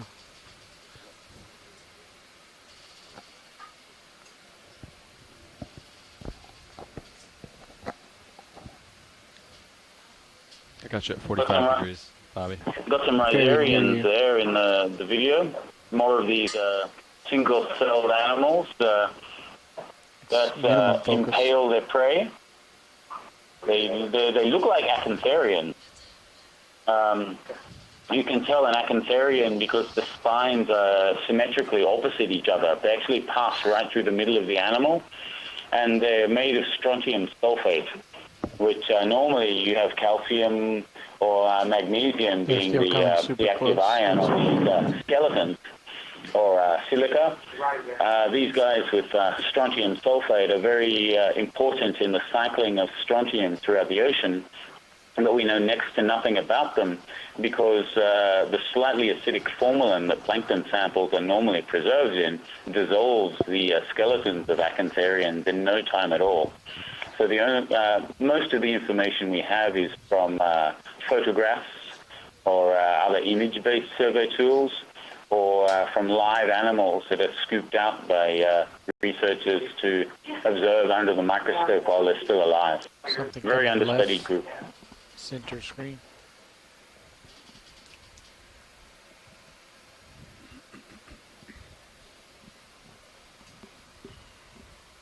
So we were really seeing a very high concentration of animals as we were coming into this layer. It looks like there's a lot of activity happening here.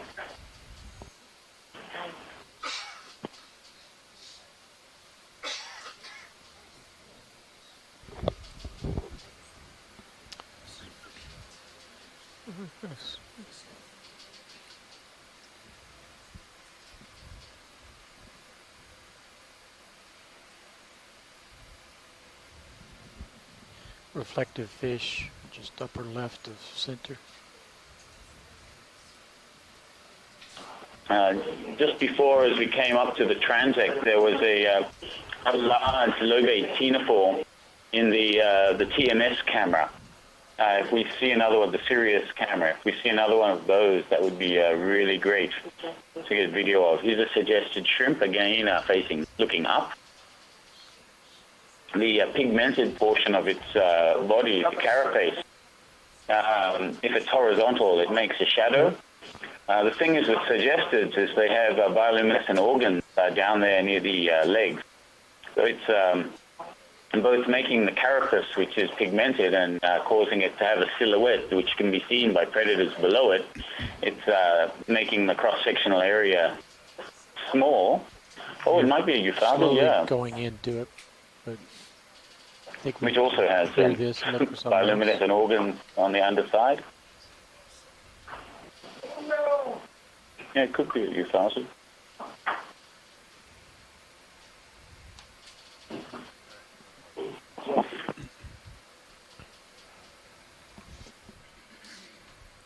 Yeah, it's probably a euphalbid. Dick Young here was just saying that the suggesteds normally have an elbow joint on their antennae, and the antennae trail back along their body as kind of a burglar alarm system. So when predators come to eat them, they hit the antennae, which are along the body, and the shrimp is able to do a flick and escape. So this was probably a euphalbid. Stringy thing just moved. Phytonex there in the camera.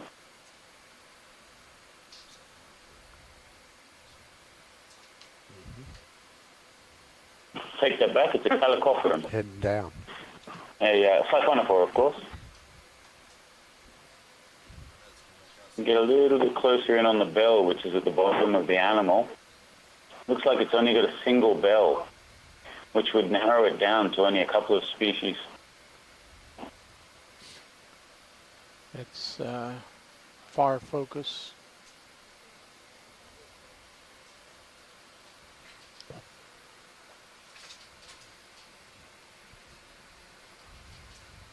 It's really far out there.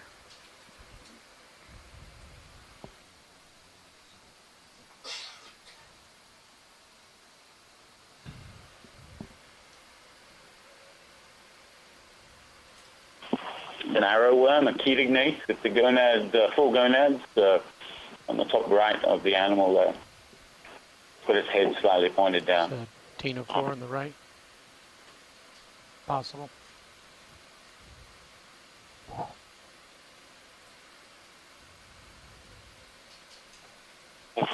Low-bait Pneumatophore. Looks to be covered with some other animal as well. Yeah, it's coming in. It's still getting closer. Oh, they wanted that. Jelly at the bottom, middle. Want to come down a few meters? Roger.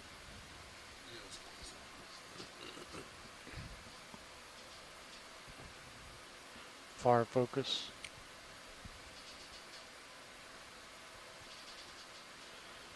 If we can get his head, it'll be good.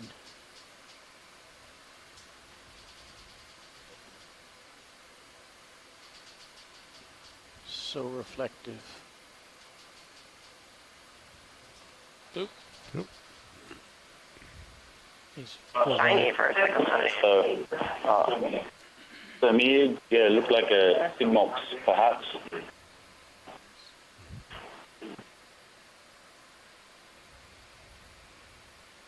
Jelly right. Little orange Medusa, bottom right, coming up to the center.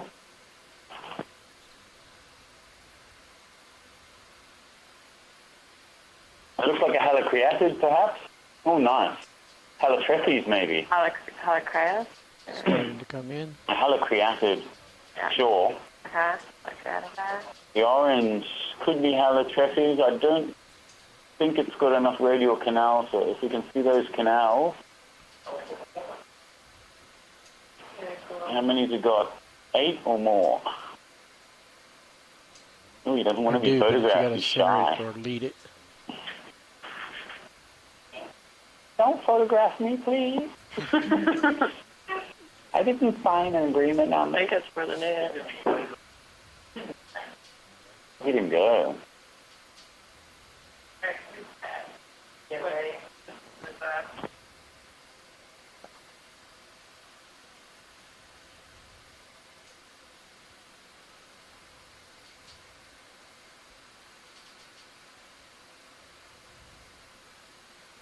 Getting close to you. I think that's got more than 8, which should make it a halotrephes. You can see the stomach is very wide. It's got a very wide mouth and a shallow stomach, right in the center of the bell there. Not really sure what they eat. Okay, and come over to port. Got about 3 minutes left. That must have been pretty hard to follow. He seemed pretty fast. What's the next depth? Nice shot. What are we at, 600? 600, yeah. Next depth is 500. 500? Yes. Is that a jelly?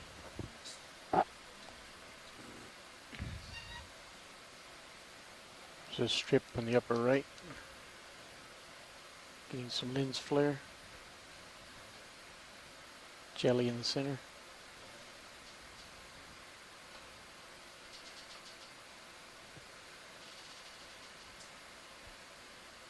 Another halocreatid. It looks like this area has a very large relative proportion of halocreatidae. Oh, this one's got a very pointed bell, it seems.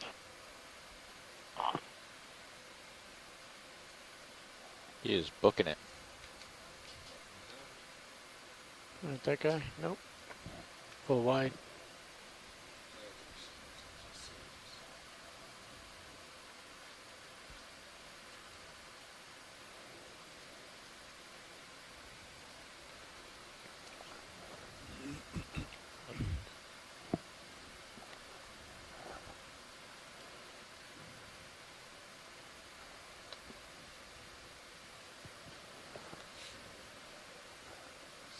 And we got about 30 seconds here. Copy. Get the strand. Those swing arms that the lights are on attached to the ROV, are they able to be angled in 30 degrees or so each? Is that a possibility with this ROV? Yes, it is. Did you hear that, pilot?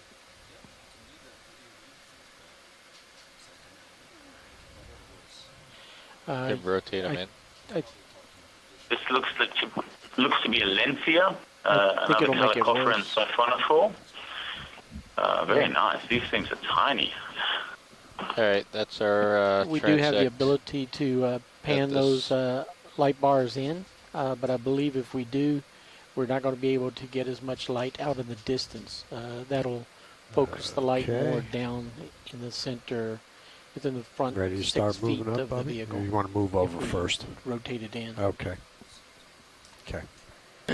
I'll But if start you guys would slowly like us to moving try up. that, we can do that. Other than rotate down, rotating inwards a little bit because we need a bit of side lighting to bring out the gelatinous structures of the jellyfish.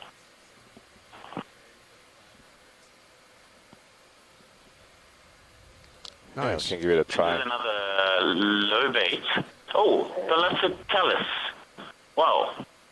Thalassocalis. It's a medusoid ctenophore. It's shaped like a medusa or a jellyfish. You'll see it seems to have two mouths, one right up near the top of the body, and then a large oral opening, which you can see is slightly open now to the lips. It actually looks like a large medusa, like Aurelia, but it surrounds its prey with these large oral lobes and then squeezes them up towards the mouth. You can see the two white spots on either side of the mouth. These are the tentacles which hang down into the bell. Okay, we'll start and that moving. white line is the gut, which we're looking at from the side. I'm going to roll slow until you get center screen, and then pick up.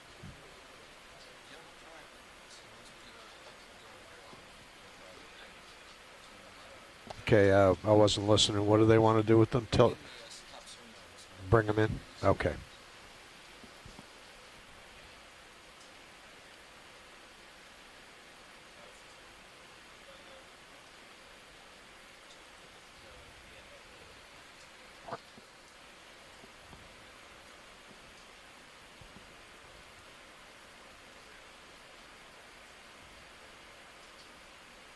What's your camera angle at right now? Negative?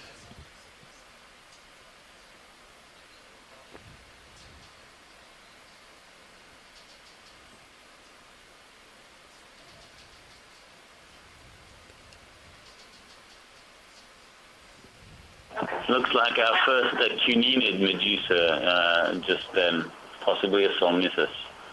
The Narcomedusae, which it's a member of, prey, the jellyfish which prey only on other jellyfish.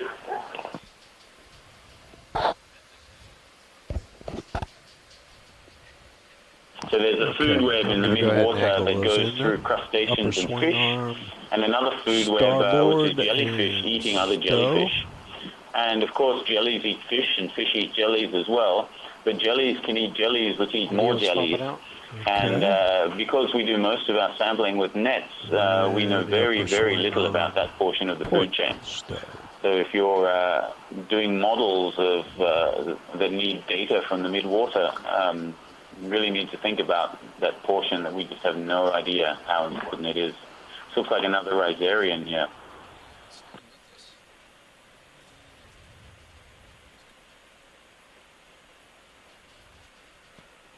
Okay. You want to see how they like that?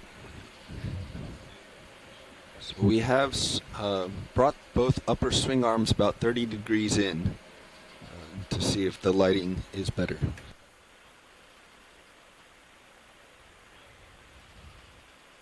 Roger that, thank you.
Okay, Sirius at 500. I'll stop at 486, 87.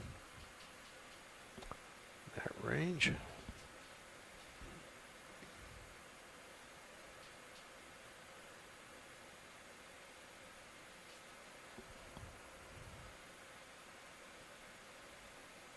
We could deploy our lowers a little bit to get more light out in front.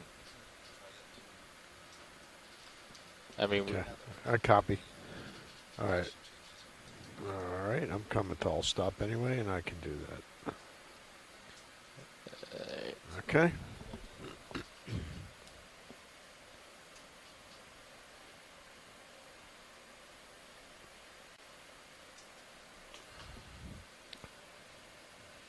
all right, we'll call this the start of the 500 meters.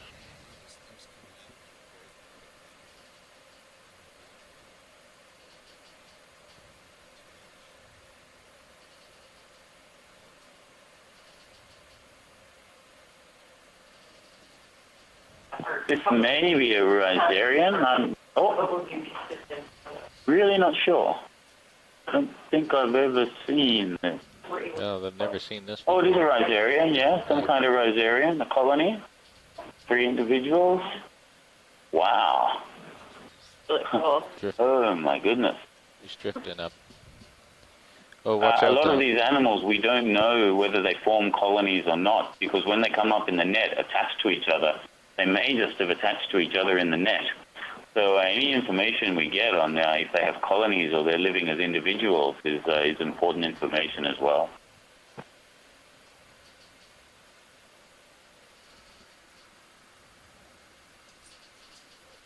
Yeah, it looks like Velcro. Yep. Nope, top left. Or in bottom, and you got something on your right. Yeah. Cnippers on the right there. We go into there and see if we can see what it is. That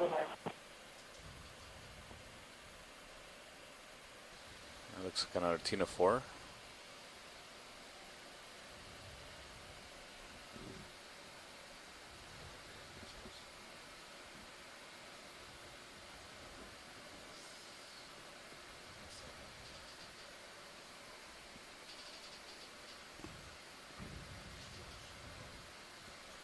It looks like, based on the tentacle morphology, it may be a euplecamid cediped, which outside of Antarctica, I think this may be a first for the Southern Hemisphere as well.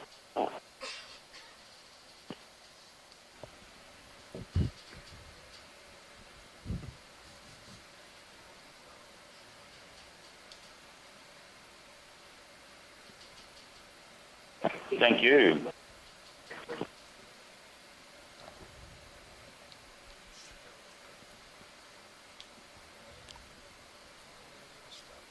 And another, same guy, I guess. I think the current might have shifted a little bit.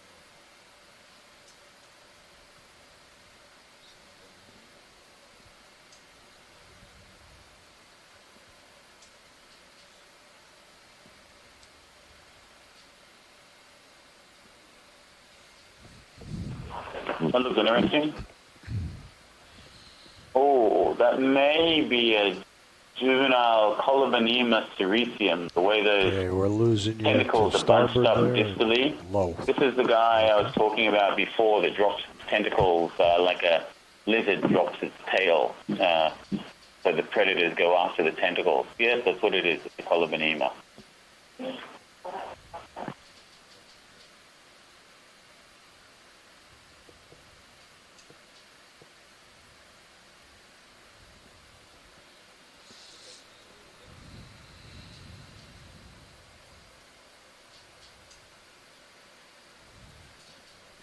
Yep.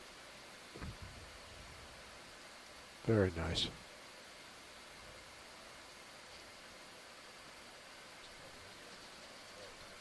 Okay. Need to go to port and push ahead. Delta is good.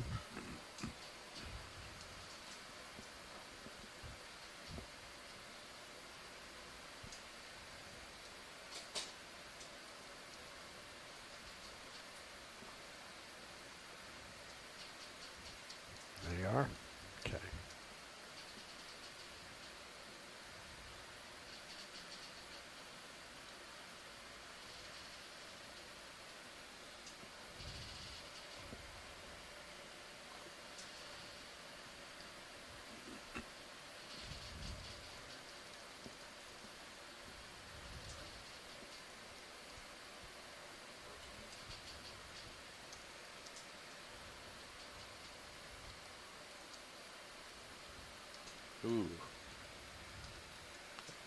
It's another one of This those. is another Coloboneva. They're very easy to see because the whitish tentacles have kind of a blue glow on them when you see them from a distance. So this is the same species.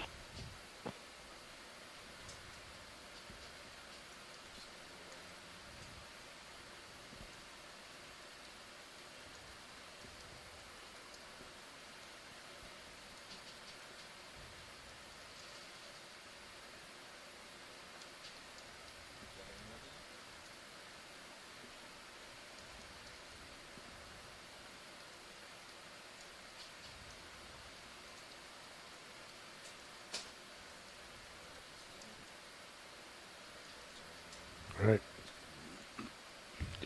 You're all turned around. Yep. Turn to port, 180 degrees. All right, we're about 5 minutes through this transect. 5 minutes to go. 5 minutes to the end of the transect. Roger.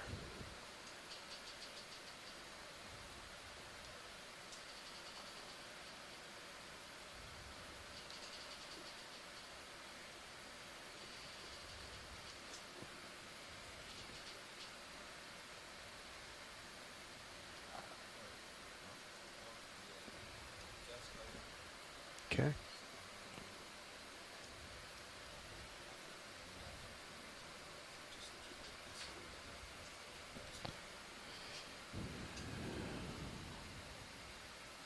You're directly under me. We got a Eucalyptus in the front and a possibly a Lencia, a Diaphyomorph, Calicophorine in the back. Yep. And there's animals everywhere. Oh, and here we have a Narcomedusa. It looks like a Solmissus. These are the guys who feed only on other jellyfish, including salps in that definition of jellyfish. Feed gelatinous animals. The stinging cells or nematocysts have very, very long threads with thorns, little spikes all over them, and they penetrate very deep into the gelatinous tissue of their prey. Whoa. Whoa.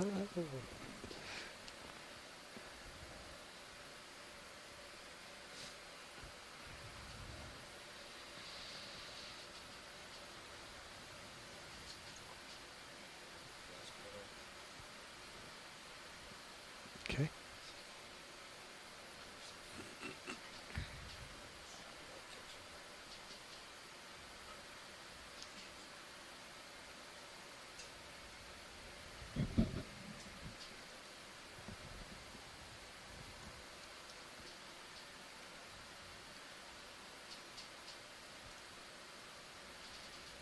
Top. There you go.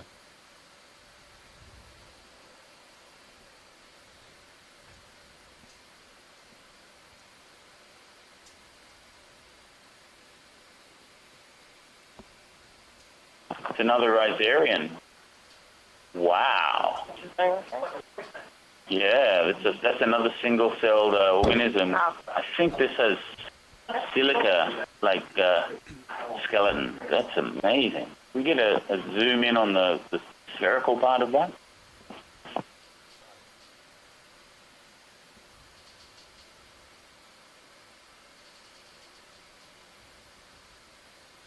Yeah, he's right in on you.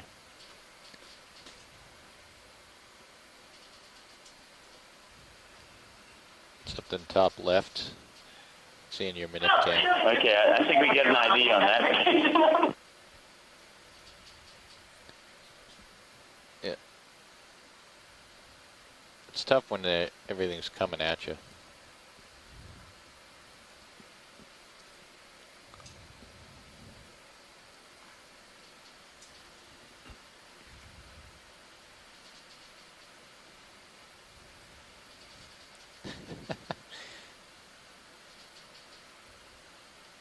I love that fish. That's a Stenopteryx, perhaps, a hatchet fish. They tend to swim going round in donuts, usually following the sub around.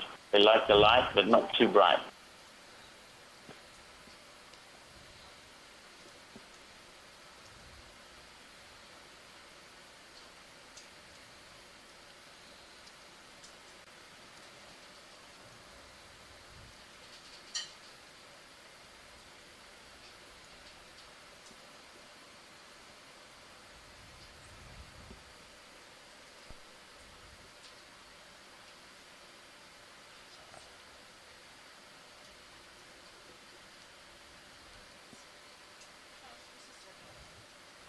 All right, that's the end of the transect. Go ahead. Push ahead. Yeah, we are on schedule for that. Wait, 1800? I have 1830 for 50 meters.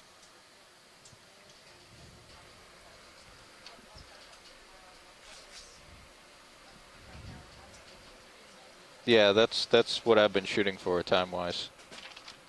Okay.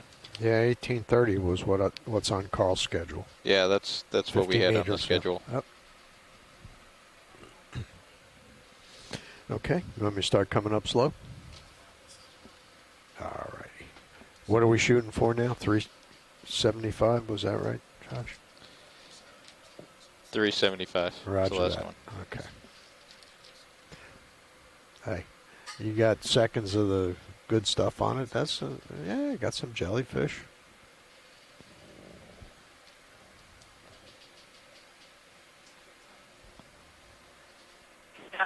We're on our way to 375 meters now, are we? We are.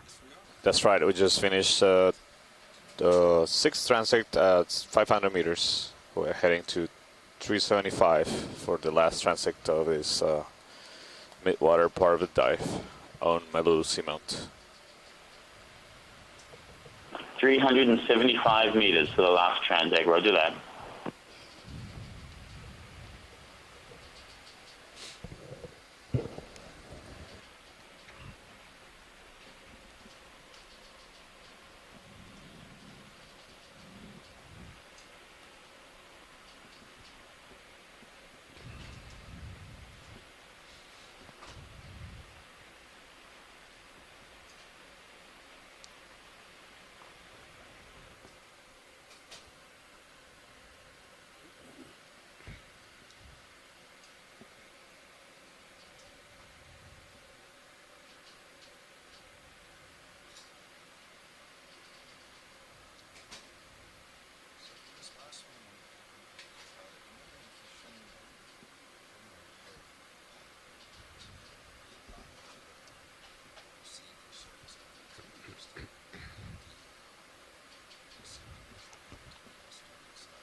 All right.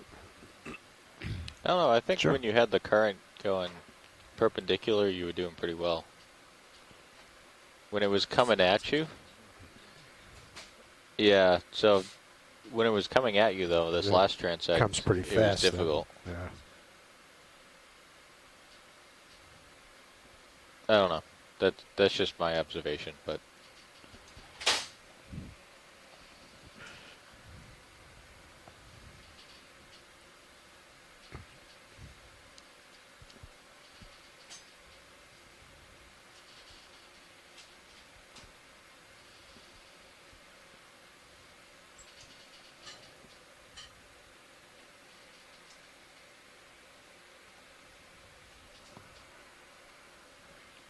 What's our wire speed? 25 still?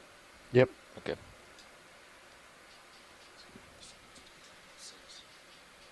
Now the schedule said 1830, so. Yeah, it says 1830, 50 meters. Yeah, I don't know. I think there might have been some miscommunication.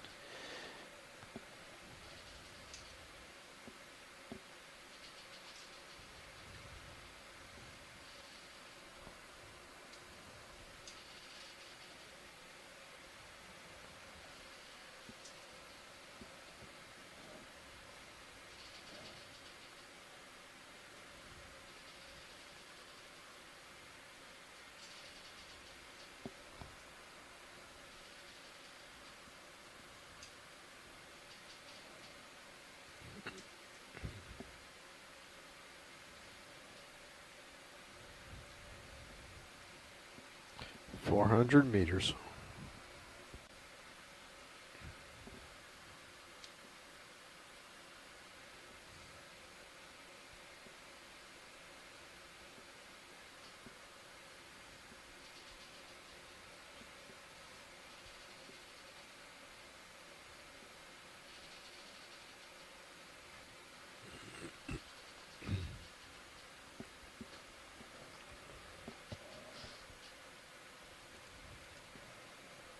Did they turn the lights off during any of the transects while we were? We're just passing 400 meters. Oh, okay. So That's we are a change of plans. getting close to the last target depth of 375 meters.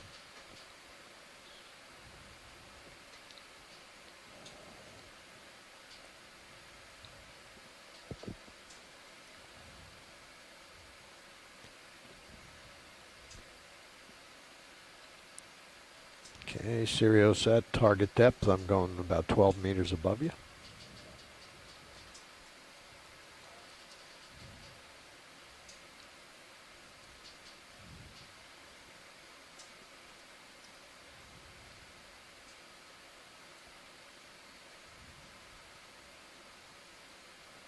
All right, 375.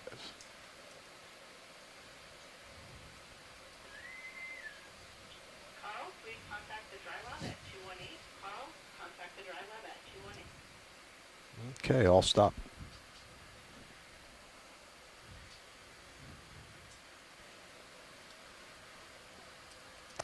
What do you think about that heading? You want to try changing it or just go with what we got?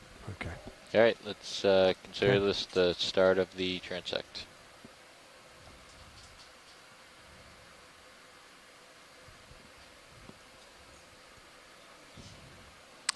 All right. So we're getting ready to begin the final transect at 375 meters. Roger that. Nope. Looks like we got another Rosarian there. Oh, this is the guy.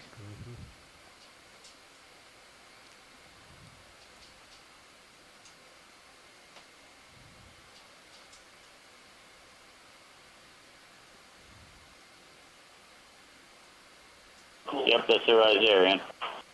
Maybe Fidarian, but don't quote me on that.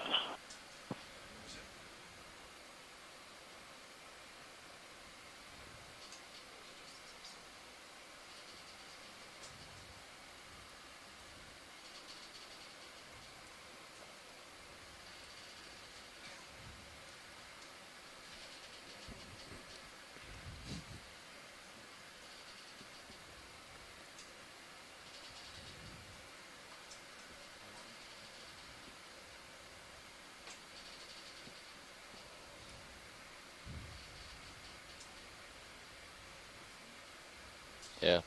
I don't think I've ever seen so many Rosarians on a midwater dive. So it looks like this oligotrophic area in the southern hemisphere of Samoa is, it looks like Rosarians are one of the major faunal components, and they're very large as well. We're drifting off to Yeah, starboard it's really a lot impressive. I faster. don't think here, I've ever seems seen like. one of those.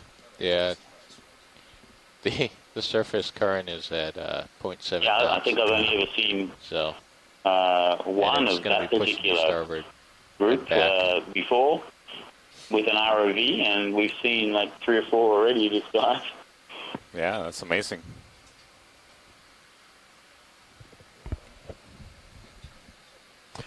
Okay.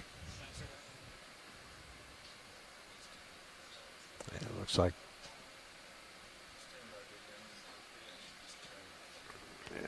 the current's changed. The tether is pulling you.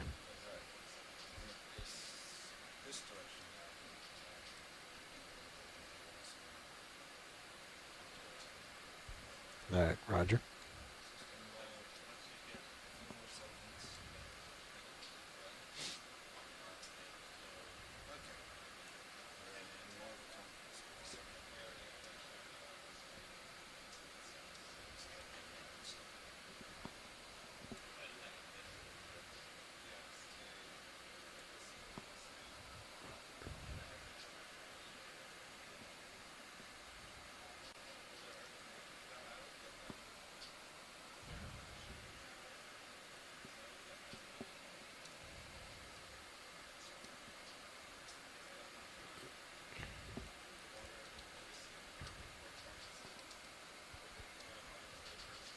And that you fouled, you can tell the krill by the way they swim. It's spiraling as it was heading up there. They also do donuts in the vertical plane, depending on the genus.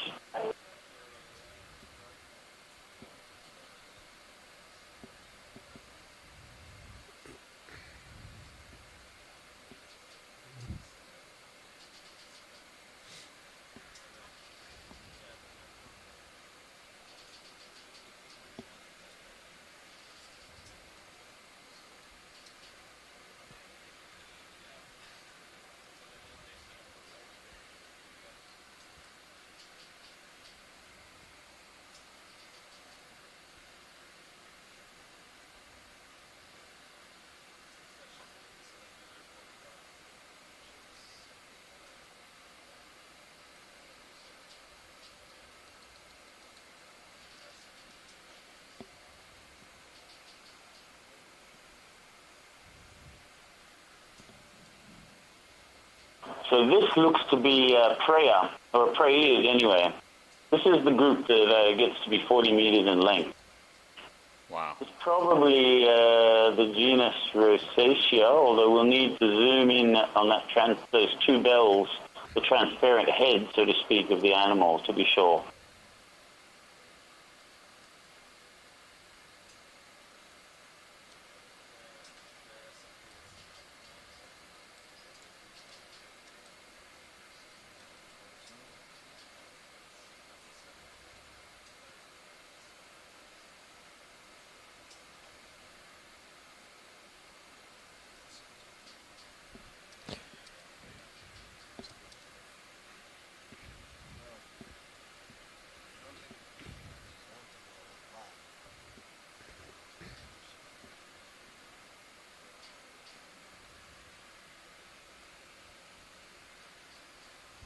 Should be able to ID that.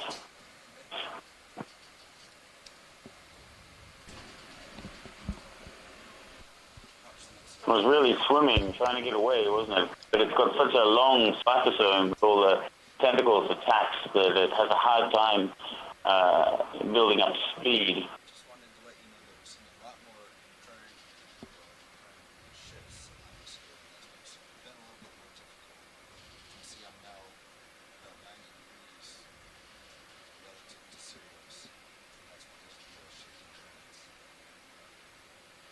Roger, did you get a sense of what the currents are doing, what direction, or they're changing rapidly?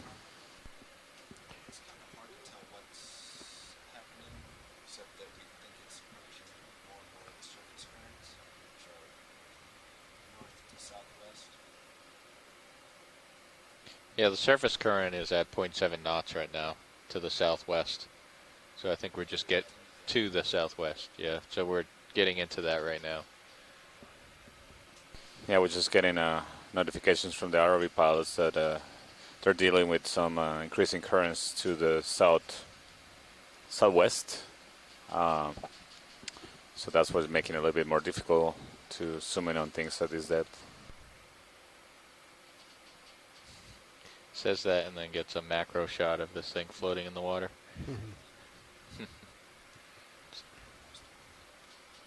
Yeah.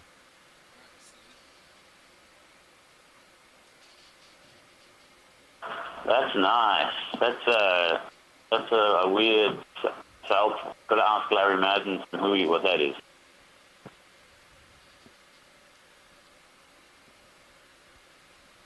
I certainly have never seen one in an ROV before.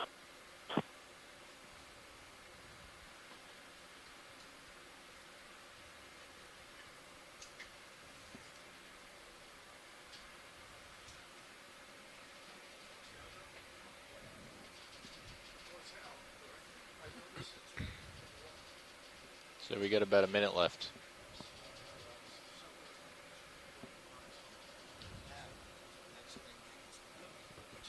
Just around the corner. Okay, we have 2 minutes.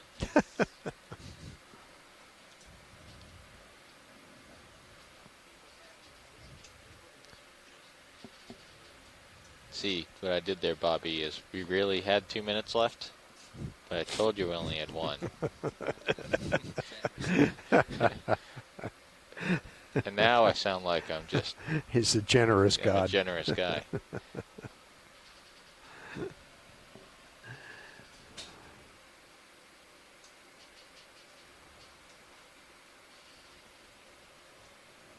larvation house. It looks like it might have some copepods attached to it there.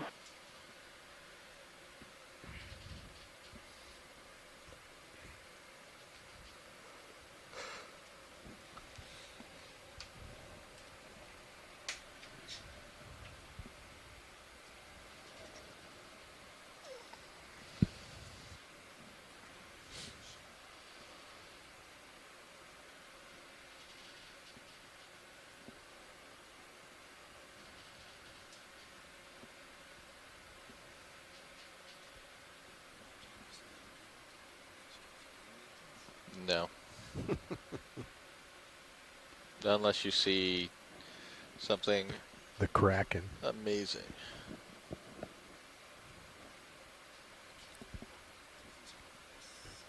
Ooh, that's one of those star thingies.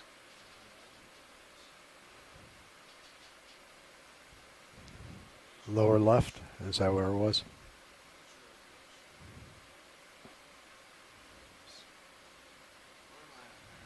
Yeah. Yeah, you're way back. Yeah, back. And that's about it. So that's the end of the transect. Roger, so we reached the end of the transect, 375 meters. So we are going to get ready That was to... another rosacea. All right, gentlemen. They're hanging Still around the here swing arms. waiting to Yep. intercept the krill on their migration to the surface waters. As, the only ones we saw at this depth, and we saw more than one. Okay. We're going to go with the lower starboard. We'll go to the outboard position. And that looks like another small one there as well. Okay, upper swing And on. another. There you go. To stow.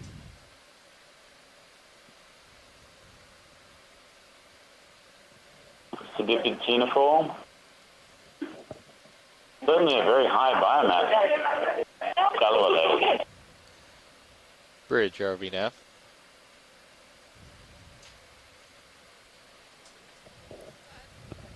So we are just finishing up our last transect here and getting ready to go into tow configuration. We're about 15 minutes from 50 meters, so we can make that call now. And then once the pilots are in configuration, we'll start with the recovery procedure. So I'll be contacting you again in a couple minutes. Okay. But in the meantime, if you could make the 15-minute call out, it'd be Just great. going to Thank you. check the drawer right now, and we'll go pins retracted. And drawer retracted. Okay, I think we're good. Every time we do a dive in the midwater, we see things that we've never seen before, and today's dive has been no exception. A lot of firsts for me. I've done 23, 24 dives in a manned submersible to date and hundreds of hours of ROV time, but I've seen things today that I've never seen before. So very nice dive. Yeah, definitely really interesting. Gotta take a glimpse of you're the in the Midwater fisheye. communities that live on top of the Seamount, and also a picture of the diversity of animals in this American Samoa waters in the Midwater column. So thank you, all you folks in Hawaii that are attending the Ocean Sciences meeting, for joining us in this afternoon. We are currently getting ready to recover the ROV. So we'll bring it to a depth of 50 meters, and then we'll start getting ready to recover the vehicles. Dive super, comms check. Nav has dive super loud and clear. And we'll start steaming clear, to Nav. our Pilot, next dive super, dive comms side check. of the Nautilus. Dive super pilot, loud and side clear. of clear, Tutuila Island. pilot. Tomorrow Bridge, for heading the out, last dive please. of this expedition in American Bridge, dive Samoa. super, comms check.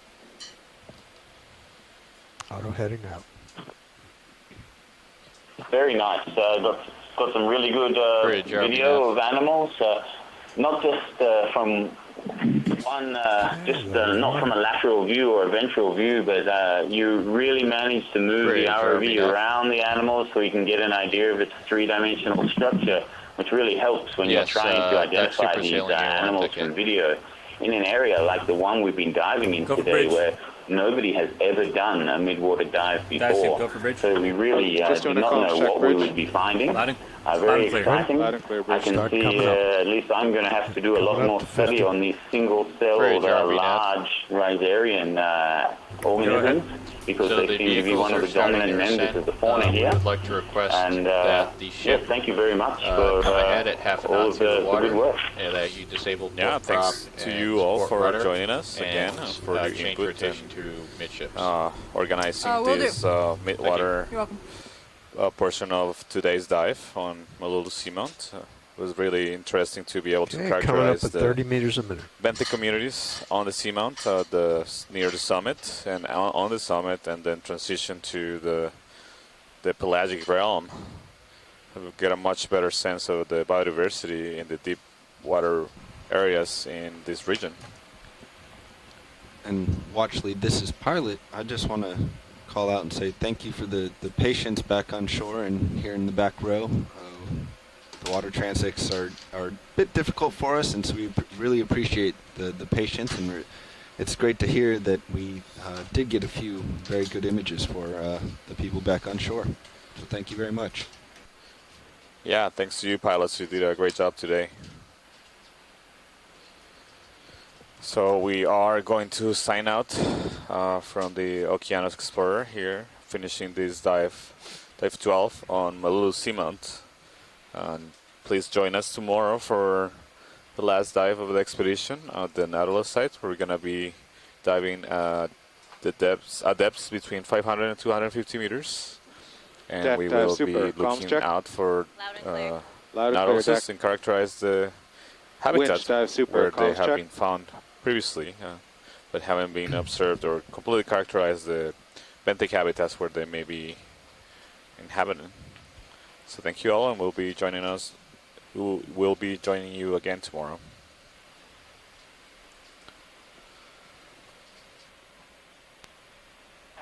Thanks very much, Doug and Matt, and the pilots for hanging in there for this extended dive. It was very productive. I really appreciate it here. Yeah, thanks to you too, Chris, for all your help as well.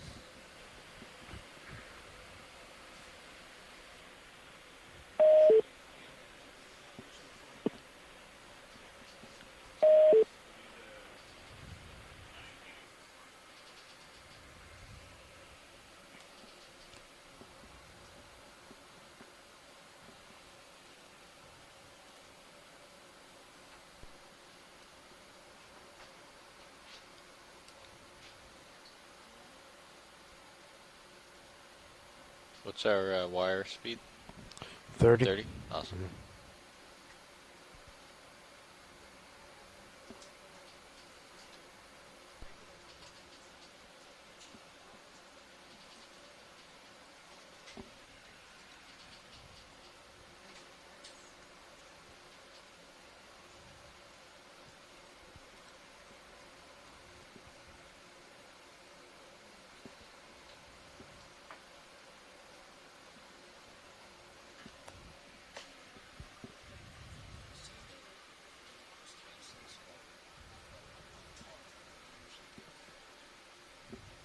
Yeah, I mean, we've definitely had worse.